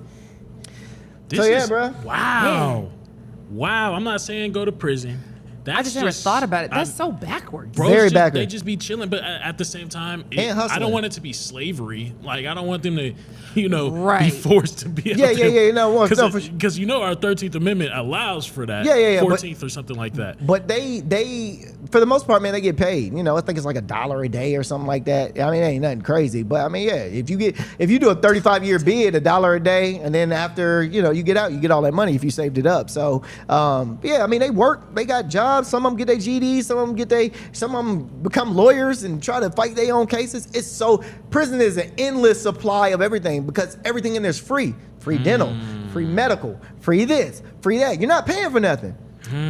People go in there and actually live. So should we make it tougher in a sense? To go to prison? Yeah, I mean, scarier, it like is tough. harder. It Like, is. I hear it's very scary. It's tougher. Jail is scary. Prison is not as scary as people make it to be. My cousins told me this. Man. This is not me going to prison. This is what my cousins told me that have served 15, 10, and 9 years Were in prison. they in minimum, medium, So maximum? it varies. So one of them went to a maximum, and then he went down to a lower level, and then he went down to a very like lower level medium prison. Then my other cousin did maximum for like the first 10 years of his bid, and then the last 5 he was at lower. And the difference? Oh, very, very different. Oh, So yeah. maximum is scary No, or like? maximum level prison, you're not able to get Still out. not. You're doing 24. You're doing 23 and 1. You're doing 23 hours in your cell. 23 hours in your cell. 23 hours in cell, 1 day out. Ooh. And that might be torture. That might be even 23 more hours, torturous 23 and in 1, this bro. sense. So maximum level security, you're not getting the benefits of being in lower level security because you're locked up. You're locked up. But not in your cell, like Yes, in your cell, in not your like just cell. in the building. No, in your cell. Maximum level security. You can't be locked up with other people. You're locked up in one man cell. You ever heard of Onion State, Red Onion State? Man, I know too much about prison. No, you do. But I like that type of. I what like is that Red kind of. Onion State? Red Onion State is like the biggest maximum security prison we have, next to ADX. And ADX is in Colorado. That's like crazy maximum. I think that's where my A lot of pops a lot of the terrorists are at ADX. But anyway, Well- wow. Crazy. yeah, man. Anywho, that was very insightful. Yeah. Very. Thank you, Rondell. I love talking. I you, love talking about Rondell. stuff like that. Y'all got, Appreciate that. Y'all got I learned a lot, actually. Y'all learned a lot got from Hey, you. man, watch some documentaries, man. They Come tight. on. Well, we can tell you somebody who might be finding his way into that life. There is a guy apparently who allegedly might have been setting just multiple fires around here. Police say that there were fires in Metro Atlanta that have been tied to one guy. Yeah. So this guy's name is Javon J. Hurd, and he was arrested not too long ago on the 27th. So the police thinks he started multiple different fires across multiple different counties. So the timeline went like this. He set one fire allegedly at 2:16 p.m. It was a bush fire over in Loganville. Over on Logan Drive. Another about 15 minutes later, and that fire was a whole. He set it at a shopping center. The shopping center was like half toe up after that fire. Like they still are trying to get that thing under Like the construction. buildings? The building, Man. the whole half of the shopping center was on fire. And then the last fire, because he said, "Hey, I might as well just keep on going." Apparently, that was like a couple more minutes later. After that, was near an Atlanta highway. So about half, like I said, about half of the shopping center was on fire, and they caught bro by using surveillance footage from homes and businesses that was close by. He's now facing charges in Loganville and Gwinnett. So the first degree, he's facing first degree arson, 4 counts of criminal damage to property, burning wild lands, reckless conduct, and then he's also facing additional charges out in DeKalb County. That's first degree arson, fleeing, obstruction, improper burning, hit and run. So this man was just like on this man was just like on demon time. This man is a menace. This man was a complete menace. Arsonist that is crazy at 42 years old. Who just wants to set fires? You know, I'm gonna get up. Let me go set some fires today. Burn down Pyromaniacs. a shopping center near me. Yeah, That's crazy. And that's what's crazy. It's like that's a spree. They're calling this like a spree also, Right. a fire spree that he basically went on. We just talked about another guy that just went on a shooting spree not too long ago. right. Atlanta, what's going on What here? is this? What is going on here? Fire spree is crazy. Bro, why does people want to cause massive amounts of damage to the community? Like if you want to hurt somebody, I get it. I mean, I don't get it, but just hurt one person. Why do you have to just take out the whole community? That's facts. Randos. That's facts. So he had a car too.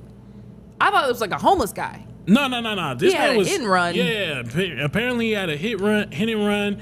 Like I said, multiple different departments got involved in this. They actually said that the K9 unit was involved in this also. So maybe bro tried to run because it did say fleeing fleeing also. So he tried to run. They used the canines on him.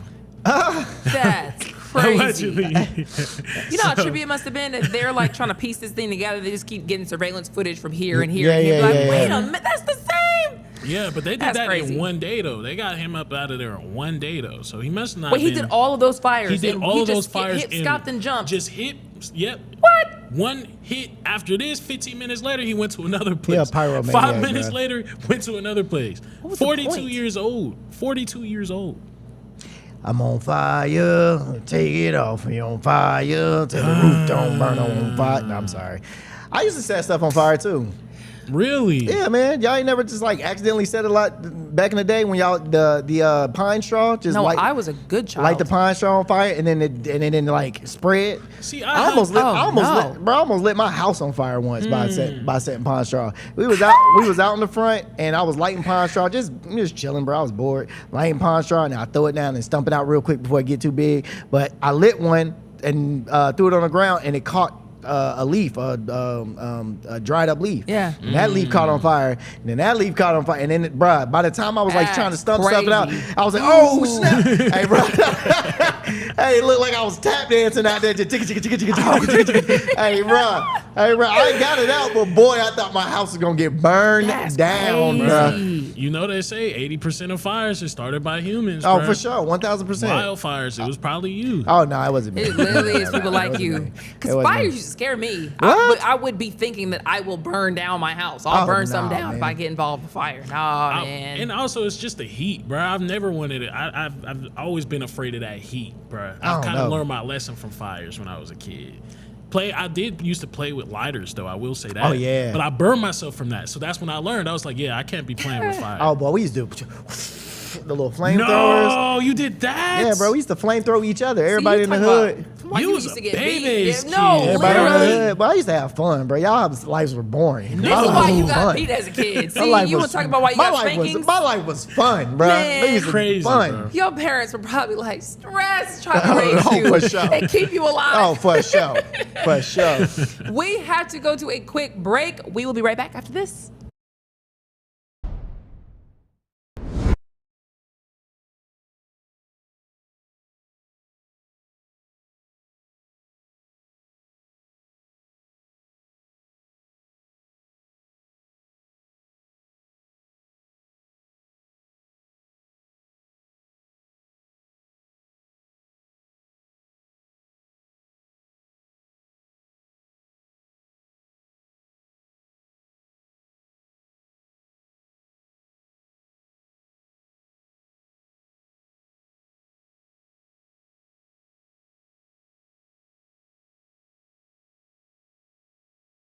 It's not about the catch and put it. It's the value that people think, or like the demand that. But that's what we were saying. It's not bad. Know what I said? Why I was trying to ask, because I don't get it. For a lot of you Oh. guys were saying like it just disappeared. Yeah.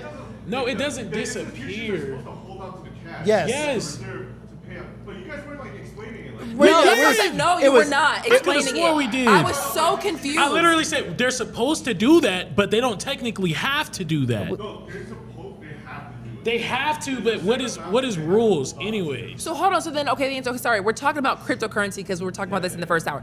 So I put in 45 mil. I buy this token So for. what happens is they pump up the value so much because so many people are paying for it. So the people at the end who are buying it at the top are paying big dollars, like the higher amount that the value is going up. So Right. the value keeps going up because they're pushing the limit because there's more people who want to buy it and sell it. Right. So then the value goes up. But then once Dale everyone said dumps that. it, people are dumping and then the people who are willing to buy it are like no more. So no one's willing to even buy it, even at the prices that people are willing to dump it, which creates this run, which depletes the cash. You don't have any more money. Right? So that even people who are wanting to sell it, there's no buyers. Yeah. You can't even sell it. Can't even get rid of it. So what I'm saying though is like, where did the money? So like, okay, if I put in 45 mil and you're putting in 5 mil and you're putting in 10 mil, we're all putting in money. To do with the value. No, I know. So like now the value's going up as more people are putting in the money, the value's going up. So it's not really the value of it, the number that I'm seeing that it's at right now. That's like the value of it that we're buying, that price of it. Right. It's whatever. It's whoever. Like, But so where's that money going? That was my question. to the institution. Yeah, well, They're supposed to hold So the company holds the money like a bank supposed to. Okay. So that's what I'm saying. But they don't, so if though. That's just how banks operate. Yeah.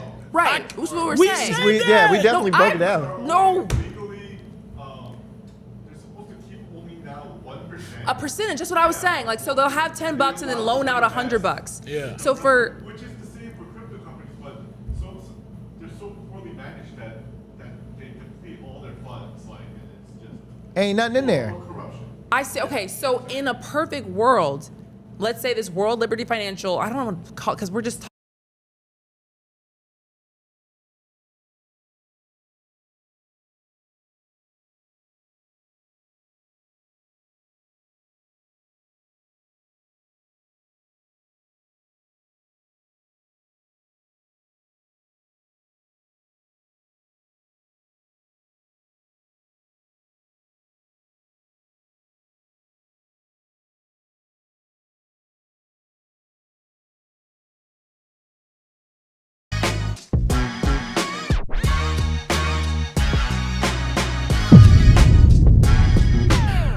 Okay, welcome back to Hot 97 News Atlanta, everybody. We got another scam alert for you guys to look out for. Yeah, y'all better stop getting on these looking at these TikToks and these Instagrams and stuff like that, bro. So this right here is a scam that's happening right now in Atlanta. If you're looking for a place to live, scammers are looking for you. They are looking for you. We're seeing a wave of fake rental listings popping up all over social media. Clean photos, solid descriptions, and prices that make you stop scrolling. Like I would if I seen a $900 rent or $1,000 rent. I would stop and be like, bet. And that is the trap. That is how they get you. According to the Better Business Bureau, these scammers are posing as real agents, even stealing names and licenses to info to look legit. One agent, Ashley Williams, had to jump online and warn people that someone was using her identity to run scams. Here's how they get you. They hit you with the deal that feels like a steal. Tell you there's no credit check. Crazy work. And then they ask for a quick application fee or deposit. I think, first of all, I think application fees are a scam in itself. I totally agree. That's a story for another day. Usually around $100, sometimes way more, and they want it through Cash App, Apple Pay, Venmo, fast money, no trace. Which is very smart. By the time you realize something's off, listing is gone. So they just took your application fee and the listing off the market. So there's never a listing. There was never an application fee. You were never going to get this apartment. You're never going to get this house. Y'all just sent money to somebody randomly for an application because you saw a listing. Everything ain't, look, everything that's green ain't, what's the saying? Everything that's sugar ain't sweet, or everything that's green don't whistle, something like that. You know Green what I'm saying? don't whistle. All birds, you know what I mean? All birds with wings don't fly. You know what I'm saying? Every snake with a belly don't slither. You dig me? So that's all I'm saying. It's who you been talking to? Talking to a pimp named Slickback. But no, I'm serious. Like, I think, and I want to get back to, I mean, you guys are getting scammed, but you guys got to do a little bit more research when you're trying to get a house, regardless. Like, you can't just look at everything and be like, ooh, that's $900. Bet, let me take it. No. But I do think that, what is it? Application fees are scams. No, totally. 1000%. I just moved recently, and let me tell you, it's because of y'all scammers. I had the worst experience ever in my long life, because I've been, as a reporter, moved state to state. I've like lived in so many different apartments across the Southeast. This last apartment that I just moved into in Atlanta was the worst freaking experience ever, and I think it's because of these scams. I think they think even like the people who are applying are scamming. And the application fee was like $250. $250? Don't get it back. And I was like, for what? Wow. I get it's like one of those situations where you want to kind of keep a certain type of person out. Like, this is the community. If you can afford $250, you know, you got it. And we wanted to be there because the location was right. But like, it was like, bro, I was so mad about it. That was a scam. What are we getting in the application fee? What? I always wanted to know, what am I getting with this application fee? Why am I paying you to apply for a house? Because you work here, right? This That's is your job. job. What are you doing with my application that you need a fee for? What do you need a fee for? It's It just made some no sense. paper and some words that I'm about to write Boy. down. What am I getting? What am I applying for this application for? And then if you say no, thank you, you know, you're not right for this community, we just get to take it. We get to keep your money. Boy. I ain't never Boy. understood an application fee. It make no sense, bruh. I also think paying your first and last payment on your rent is dumb. First and last. Oh, that's Wait, when you have to all right, wait. what? Deposit for the First- deposit? Yes. When it's like, do you have you got to pay your first month's rent or second month or whatever the case may be? Y'all know what I'm talking about? Oh, I First do, month's yeah. rent and And the something last, else. yeah. First and last. Bruh, I think that's dumb.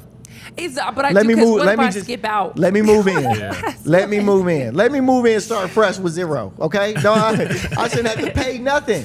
But because then after that, after that you're gonna keep trying. Let me just move in. Give That me is the a house. hurdle though, because what Yes. if I have the money, but I don't right now have this month and the last month and the security deposit? Like, Let me just move in. I can get you month to month. Month to month, like I'm agreeing to. Right. I'm agreeing to pay you month to month. Why do I need Right. the first and last? I and didn't the- say I had 5,000 Right right now. now. Cash just drop on you. I need a house. I need somewhere to stay.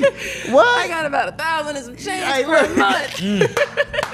You hear me? Gotta give me a couple Hey. paychecks. Understand me? Crazy. Boy, be sick out here. But y'all watch out for these scammers, man. If you see some listings that's too good to be true, do not apply. Don't send them no money. Don't do none of that, man. So- Hold on now. How about this? Somebody went from a $13 bill to a $5,000 bill. Yeah, boy, when I tell you I would have been hot.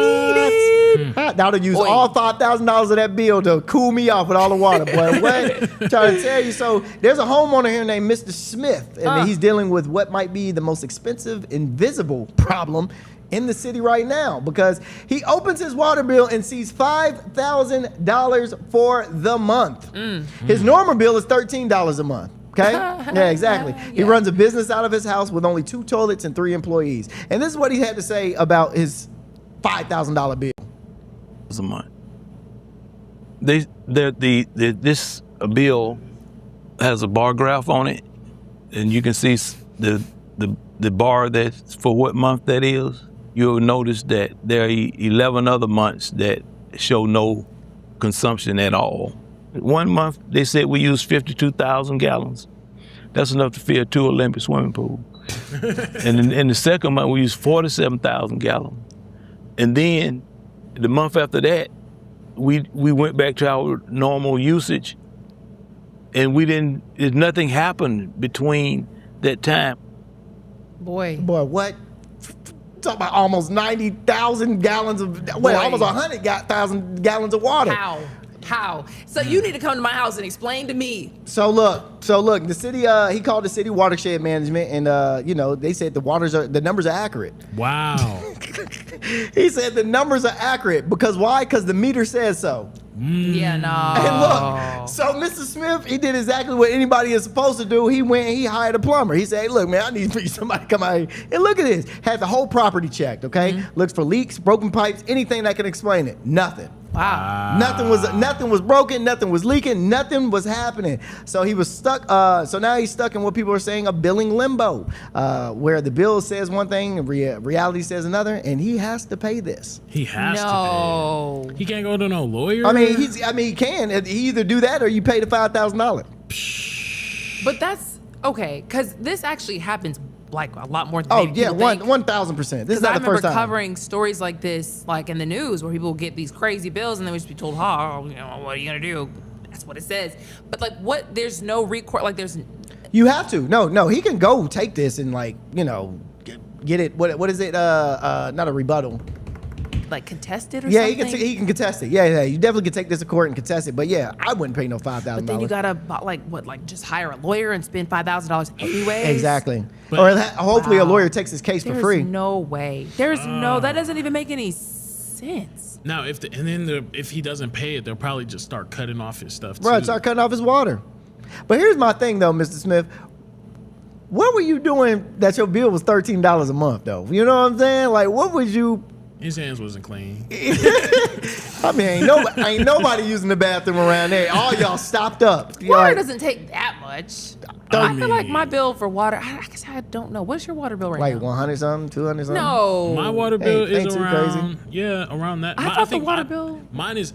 I think mine is included in my bill. Oh yeah, mine not too. We ain't too I crazy. swore my water was like $26. I mean, there was some the other day. The water bill. I mean, it was a mistake on their part. It was like $400 something.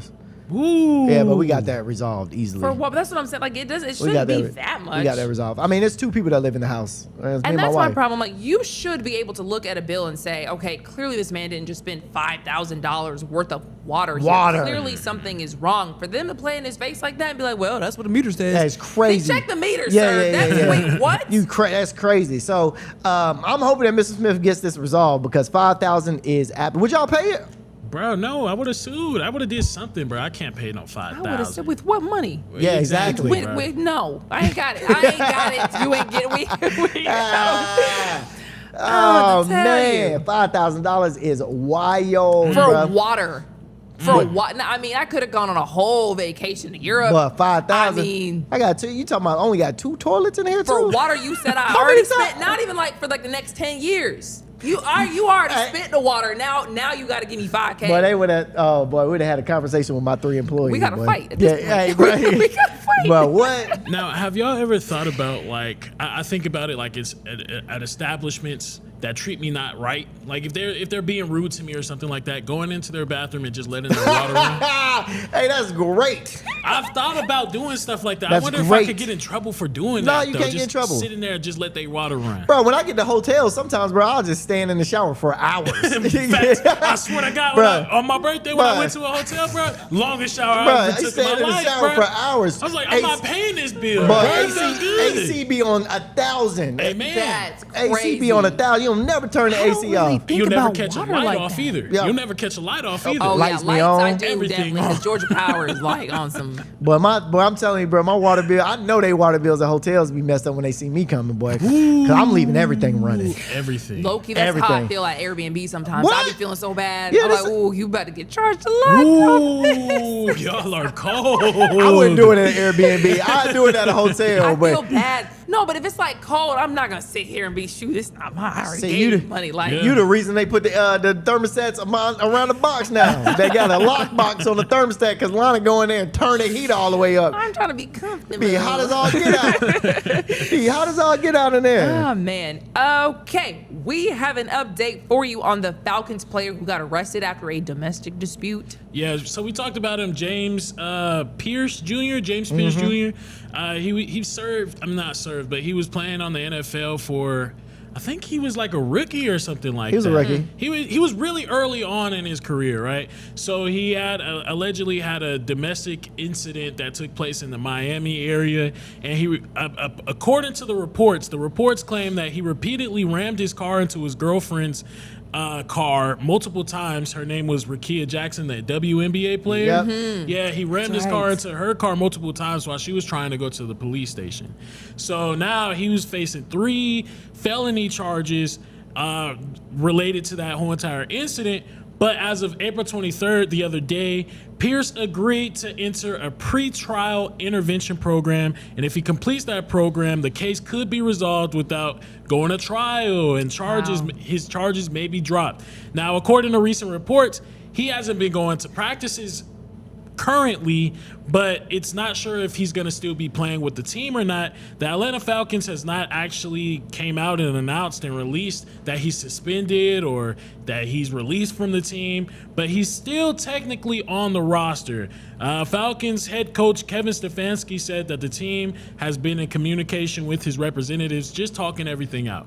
My question to y'all is, should the Falcons forgive this young man after he had some domestic dispute issues going on? Yep, we need everybody we can over at the Falcons. We need everybody we can over at the Falcons. Don't let nobody go. Don't let nobody go. Keep everybody. Hey, sweep this one up. Just, you know, I ain't saying sweep it up under the rug, but like just dust a little bit up under the rug. You can keep a little bit out, but yeah, we need everybody. We need all of our players. We need every single person. What about you, Lana? I just more so feel like if it were any other job in the world, this wouldn't even be a question. Like, Yeah. nobody cares about what you got going on as long as you show up to work. This just happens to be like in a high profile, visible job. But like, what does that have to do with, I mean, it sucks, but like, why do you lose your job because you are allegedly, potentially doing some terrible things outside of work? Like, can you still throw the ball, catch the ball? Can you still run? Like, I don't know. So y'all saw that video with like Ray Rice, and of course this isn't. I'm not saying this is what this young man did, but Ray Rice, how he got, he beat his girl up. We saw on that video, right? Beat his girl up on an elevator, dragged her into the elevator. I think he got in trouble for it. Actually, no, I think he got off. But then they had fired him. Like he's not playing in the NFL. Oh yeah, Ray after Rice that. hasn't been playing in years. His career is over. With. Okay, now when you say like that, I do get it because I would be thinking like I'm not supporting you. I'm not supporting anything you do. I'm not supporting you, and if the team allows it, then it's like, is this representation of what the team is on? Yeah, y'all don't care that he just did this? Yeah. Well, here's the thing, man. If we really deep dive into people's lives, we wouldn't support a lot of things. You know what I mean? True. You know what I'm saying? Like, if we really did a microscope on people within establishments that we support, we probably wouldn't support a lot of these establishments. And I think the only reason, like you said, is because these places that we go and support aren't in the limelight. And I think that is an invasion of privacy when you are and yes, you have signed up to be this person. Yeah. You signed up to be an NFL player. You signed up for your life. You know what it is. You know what it is. Yeah. Your life is going to be under the spotlight. Yeah. That's just what it is. But should we hold them to an accountability like we hold the restaurant down the street? He might be his wife from time to time, but we still go eat the fried rice and the chicken wings. You dig what I'm saying? Like, we don't. Listen, I'll tell you right now, if we found out, name your favorite restaurant, if you found out that he was doing crazy things to his family, you'll still go there and eat? I mean, I would if I knew about it, I'd be like, oh, that's the restaurant of the guy who beats his wife. Or would you go in there like this? I just would go in there. I don't know. Can I get a hey, don't tell nobody I'm here. Hey, Dale, give me a 10 piece. Yeah. I'll give your money to somebody outside. Hey, you about to go in? Hey, go ahead and give me my food real quick. But if I knew, you would still go. The owners, I don't know. You would Because still it'd be go. like, well, if I already knew the food was good, I guess You would it'd be like, man, you would still go. See, Everybody would go. The reason why I think those are two separate things is because the NFL, they're involved with kids. You know, they do front-facing public acts to the community. They're going out there. They have to do donations and giveaways and bike giveaways to kids and everything like that. Kids are looking up to these people. Nobody's looking up to no restaurant owner. No, 100%. I totally agree. You gotta kind of. Sadly. It's kind of tough.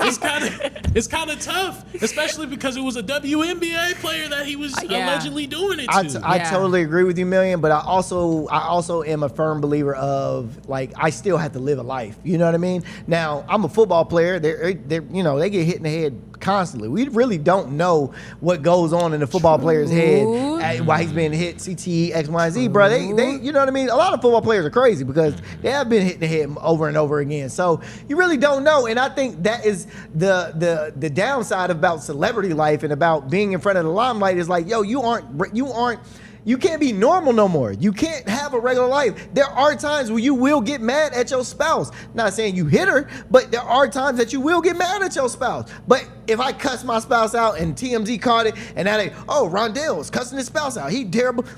Now I'm looking, it's like, y'all don't know what she just said to me in the restaurant. Yeah. That's different. Cussing you out, but it's different. I'm just taking it as a lighter approach. You know what I mean? At the same, like I really do get like both sides of it because it's not fair. But also, like, what if you find out? I mean, the whole team, like, you beating your wife and you beating your kids and you are doing whatever the crime is. You just watching this team, like, man, all y'all really suck as people. Well, but let's see how well you throw the ball today. It is kind of like very unserious for like what it is. And see, I'm not with cancel culture at all. Like Same. when people do things like say somebody did a video or something that was not okay, like they talked about people and they was being really disrespectful to a certain group of people. Okay, I get that. I don't necessarily agree you should cancel somebody, but if you're committing crimes though, you're committing crimes, especially against women at that, it's just black women. Yeah, I know. That's right. I stand 10 toes behind my black women. I think that he should, honestly. Saying white the woman only yet? way. No, I'm joking. I mean, hey, now let me stop. But I do think that black men do kind of need to learn their lessons in this sense because again, I've noted multiple different stats on how black men are the number one abusers of black women or something like that, or black women are the most abused. Some stats out there like that. We got to learn our lessons, guys. I don't think we're learning it just from black women and telling us that they don't like it anymore. We have to learn our lesson, and sometimes Stop abusing us. the lesson is gonna have to be you losing your job. The lesson is gonna have to be you going to jail and serving some time. We cannot keep these what do they call those things when it's like a continuation, Repetitive? ancestors. Oh, Curses, like generational curses. generational We curses. gotta break these generational curses. We have to. True. So if that means you have to lose out on your job and your opportunity because it's something like that, hey, do what Take you it gotta seriously. do. Amen. Do what you gotta do. I feel you, brother. Do what you gotta do. Okay, we have a lot of stories to get to and not that much time. So y'all know how y'all like to do with the Hawk stories.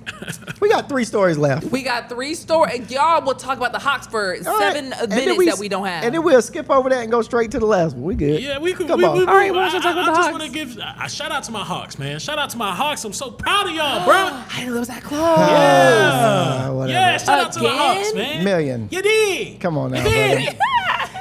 You understand me? Look, I'm gonna let you know right now, everybody in New York, everybody that's a New York Knicks fan, we is coming for you. I told y'all this. I told y'all it was gonna be 4-3. Now we 2-1. I'm letting y'all know right now. Y'all gotta come see us again Saturday, and it's going up. We running up the score again to 3-1, and then we gonna take it back to MSG and beat y'all again. Y'all don't understand. We want this more than ever. I will say it was kind of lucky that, well, I ain't gonna say lucky. Lucky. Atlanta was leading for majority of the game. I'll give them that. Kudos to them for that.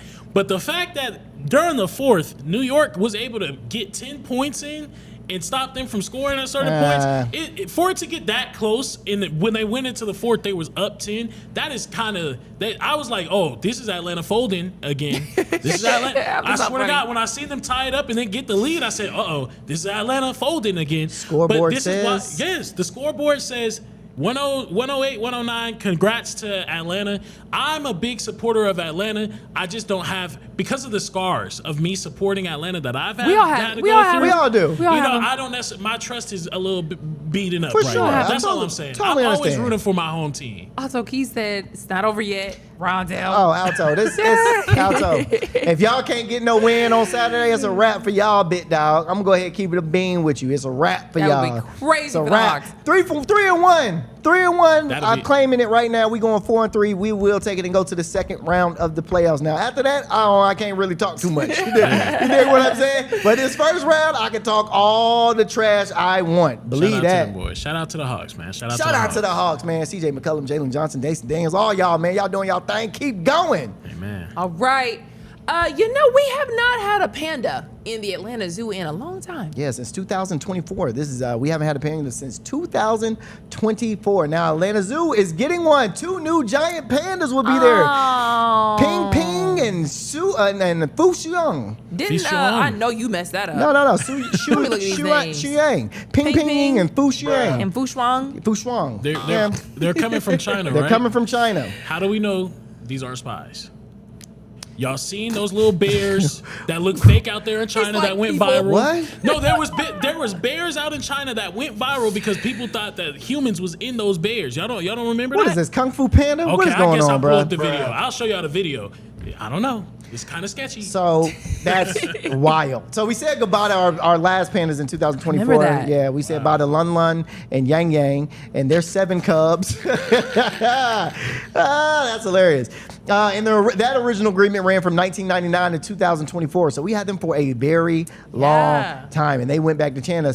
So my boy Will actually just told me that we actually are renting these pandas. So that's why they keep going back. We only rent them. China took 'em back. Yeah, we don't actually get to keep them. We just rent them for a little bit and then take them back. And I got deported first. Yeah, First ones. Wow. All right, that's crazy. Yeah, ICE came and picked them up. I said, y'all been here 26 years. Yeah, ICE came and picked them up. So I do remember this. Y'all be on the lookout. Y'all be on the lookout. So come on now. Those, you know, those pandas. That's not a panda. That's a bear. Yeah, I know. But you know, those are they the was- most. That's the most like it went dangerous bear. viral. Those are like the most dangerous bears out It there. went viral though. Yeah. That's all I'm saying. That's You It's have not to look up far-fetched. the just zoo. That's a bears. Yeah. Human conspiracy, whatever it was. The bears did look like they were They look definitely like- people in suits. But- I do remember that. It's Out in China. those are dangerous bears. Okay. Very dangerous. All right. Right. Look, man, it is now Friday, so you know we're going to help you out with some things to do. It's a lot of things going on in the city, and I'm excited. First, we got Emmett Park Festival, which is going to be tomorrow. And if you've never been to Emmett Park Festival, man, I suggest you go. It is a fun time, full of family stuff, full of food, full of, you can tour around Emmett Park, tour around all the homes, which are beautiful over at Emmett Park now, bro. It is gorgeous over there now. You got Taste of Marietta, which will be on the 26th, which is Sunday, which, they actually stopped doing Taste of Atlanta. I think this year was their last year, Taste of Atlanta. So, yeah, this is Taste of Marietta. I really don't eat out in Marietta, so I don't really know what's out there to eat, to be totally honest with you. But, hey, if you get a chance, go on out to Marietta. Now, this is what I really want to talk about. Atlanta Braves are doing something from today all the way to the 30th, and it's called Atlanta Braves Homestead at Truist Park. Now, it's a full week of Braves baseball fan experience, including a Star Wars themed night, entertainment night that starts tonight. You got the Braves block party and Brian Snickner Hall of Fame induction that is tomorrow. You got the Alumni Sunday with autographs and kids run the bases. That's Sunday. You got a spring value game with discounted tickets. That's Tuesday. Come on, value game. You got fans can also enjoy special experiences like Bats and Bites, food tour, giveaways, including a Michael Harris Michael Harris II mini bobblehead, Chris Sale bobblehead. Let's see, tickets, a Snoopy night, post-game concerts. It's a bunch going on Does with the Braves have you on the payroll? Yeah, hey, look, that's their whole thing. Look, so if y'all get a chance, man, y'all stop by the Braves this weekend and all of next week, and y'all tap into the Braves over there at Truist Park. And it's gonna be a good time, all for the families, man. It's supposed to be nice all weekend, except Saturday. It's supposed to rain. But other than that, it's supposed to be nice. Y'all enjoy this weather this weekend, man. Yeah. Did you get the film festival there? That's in Atlanta. I did not. I saw it, but yeah. So it's an Atlanta Film Festival that's going on out here. I'm a film. You junkie. are. I love right. films. So throughout the week they're just playing films from small creators, some big creators, and it's just a really good time. The tickets are expensive, I will say that, but if you are out there, you can volunteer for a certain amount of hours, and then they'll let you into the festival to watch. So check it out, man. You might see something good. You dig, man. Well, I just thought I would, throw one in since y'all threw a couple in. Okay, And, Bruno Mars is performing at Bobby Dodd Stadium. Oh, that is this weekend. April 25th. I forgot now, about how do you that. forget? That's the biggest. That's the biggest. What? Yeah, I totally forgot about that. Chris Brown was at Bobby Dodd too. I love Bruno Mars. Man, I need to go. Anyway, I guess that's all the time we have. Guys, thank you so much for hanging out with us. Do not forget, this is it for this time frame. We are with you from 7 p.m. to 9 p.m. every weeknight from this day forward. Let's go. So have a good week, and we'll see you Monday. Peace.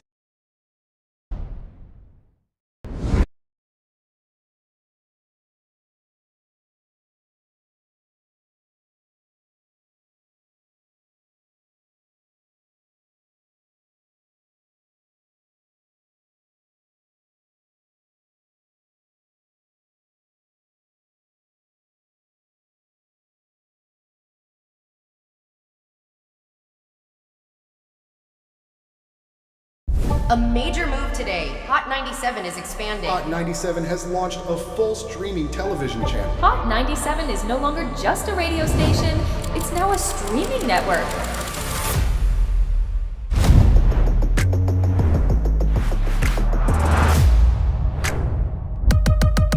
Welcome to Hot 97 News. Let's dive into the news because the news has been newsing. Hot 97 mornings with Mero. We got Shiny Culture in the building. Leah Bell in the building. Good morning. And DJ Cass One.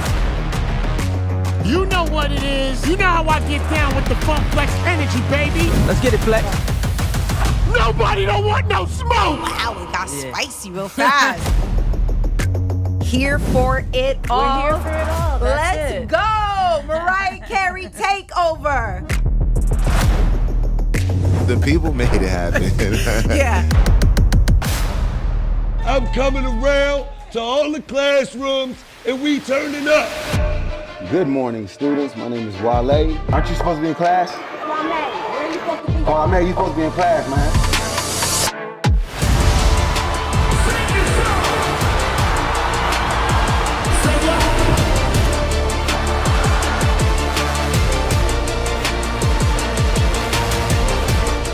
has become a true worldwide icon. Congratulations on the job. We listen to Hot 97 every day. We can't wait to hear you guys even more. Hey, let's go!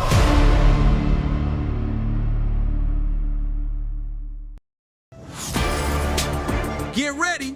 The legend is on your screen. Funk Flex, the man who defines hip-hop, is bringing the heat from the radio booth to your TV. Where my camera at? That's my camera? All right. The biggest beats, the hottest freestyles, and that classic Flex energy. Bars are back. Now in your living room. Don't just hear it, watch the movement. Funk Flex, now on Hot 97 TV, Mondays and Fridays at 7:30 p.m.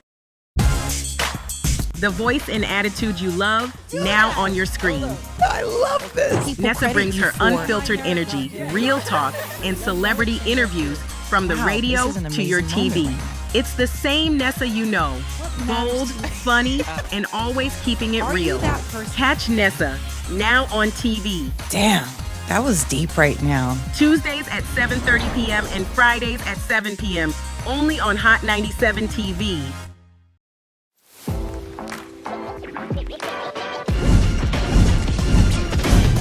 Welcome to Hot 97 News Atlanta. First, here with Rondell with 2 N's. What it do? Give it up to you. And Million. Hey, the fact that this is a reality. Brand new live news show. I'm your host, Lana Harris. There is so much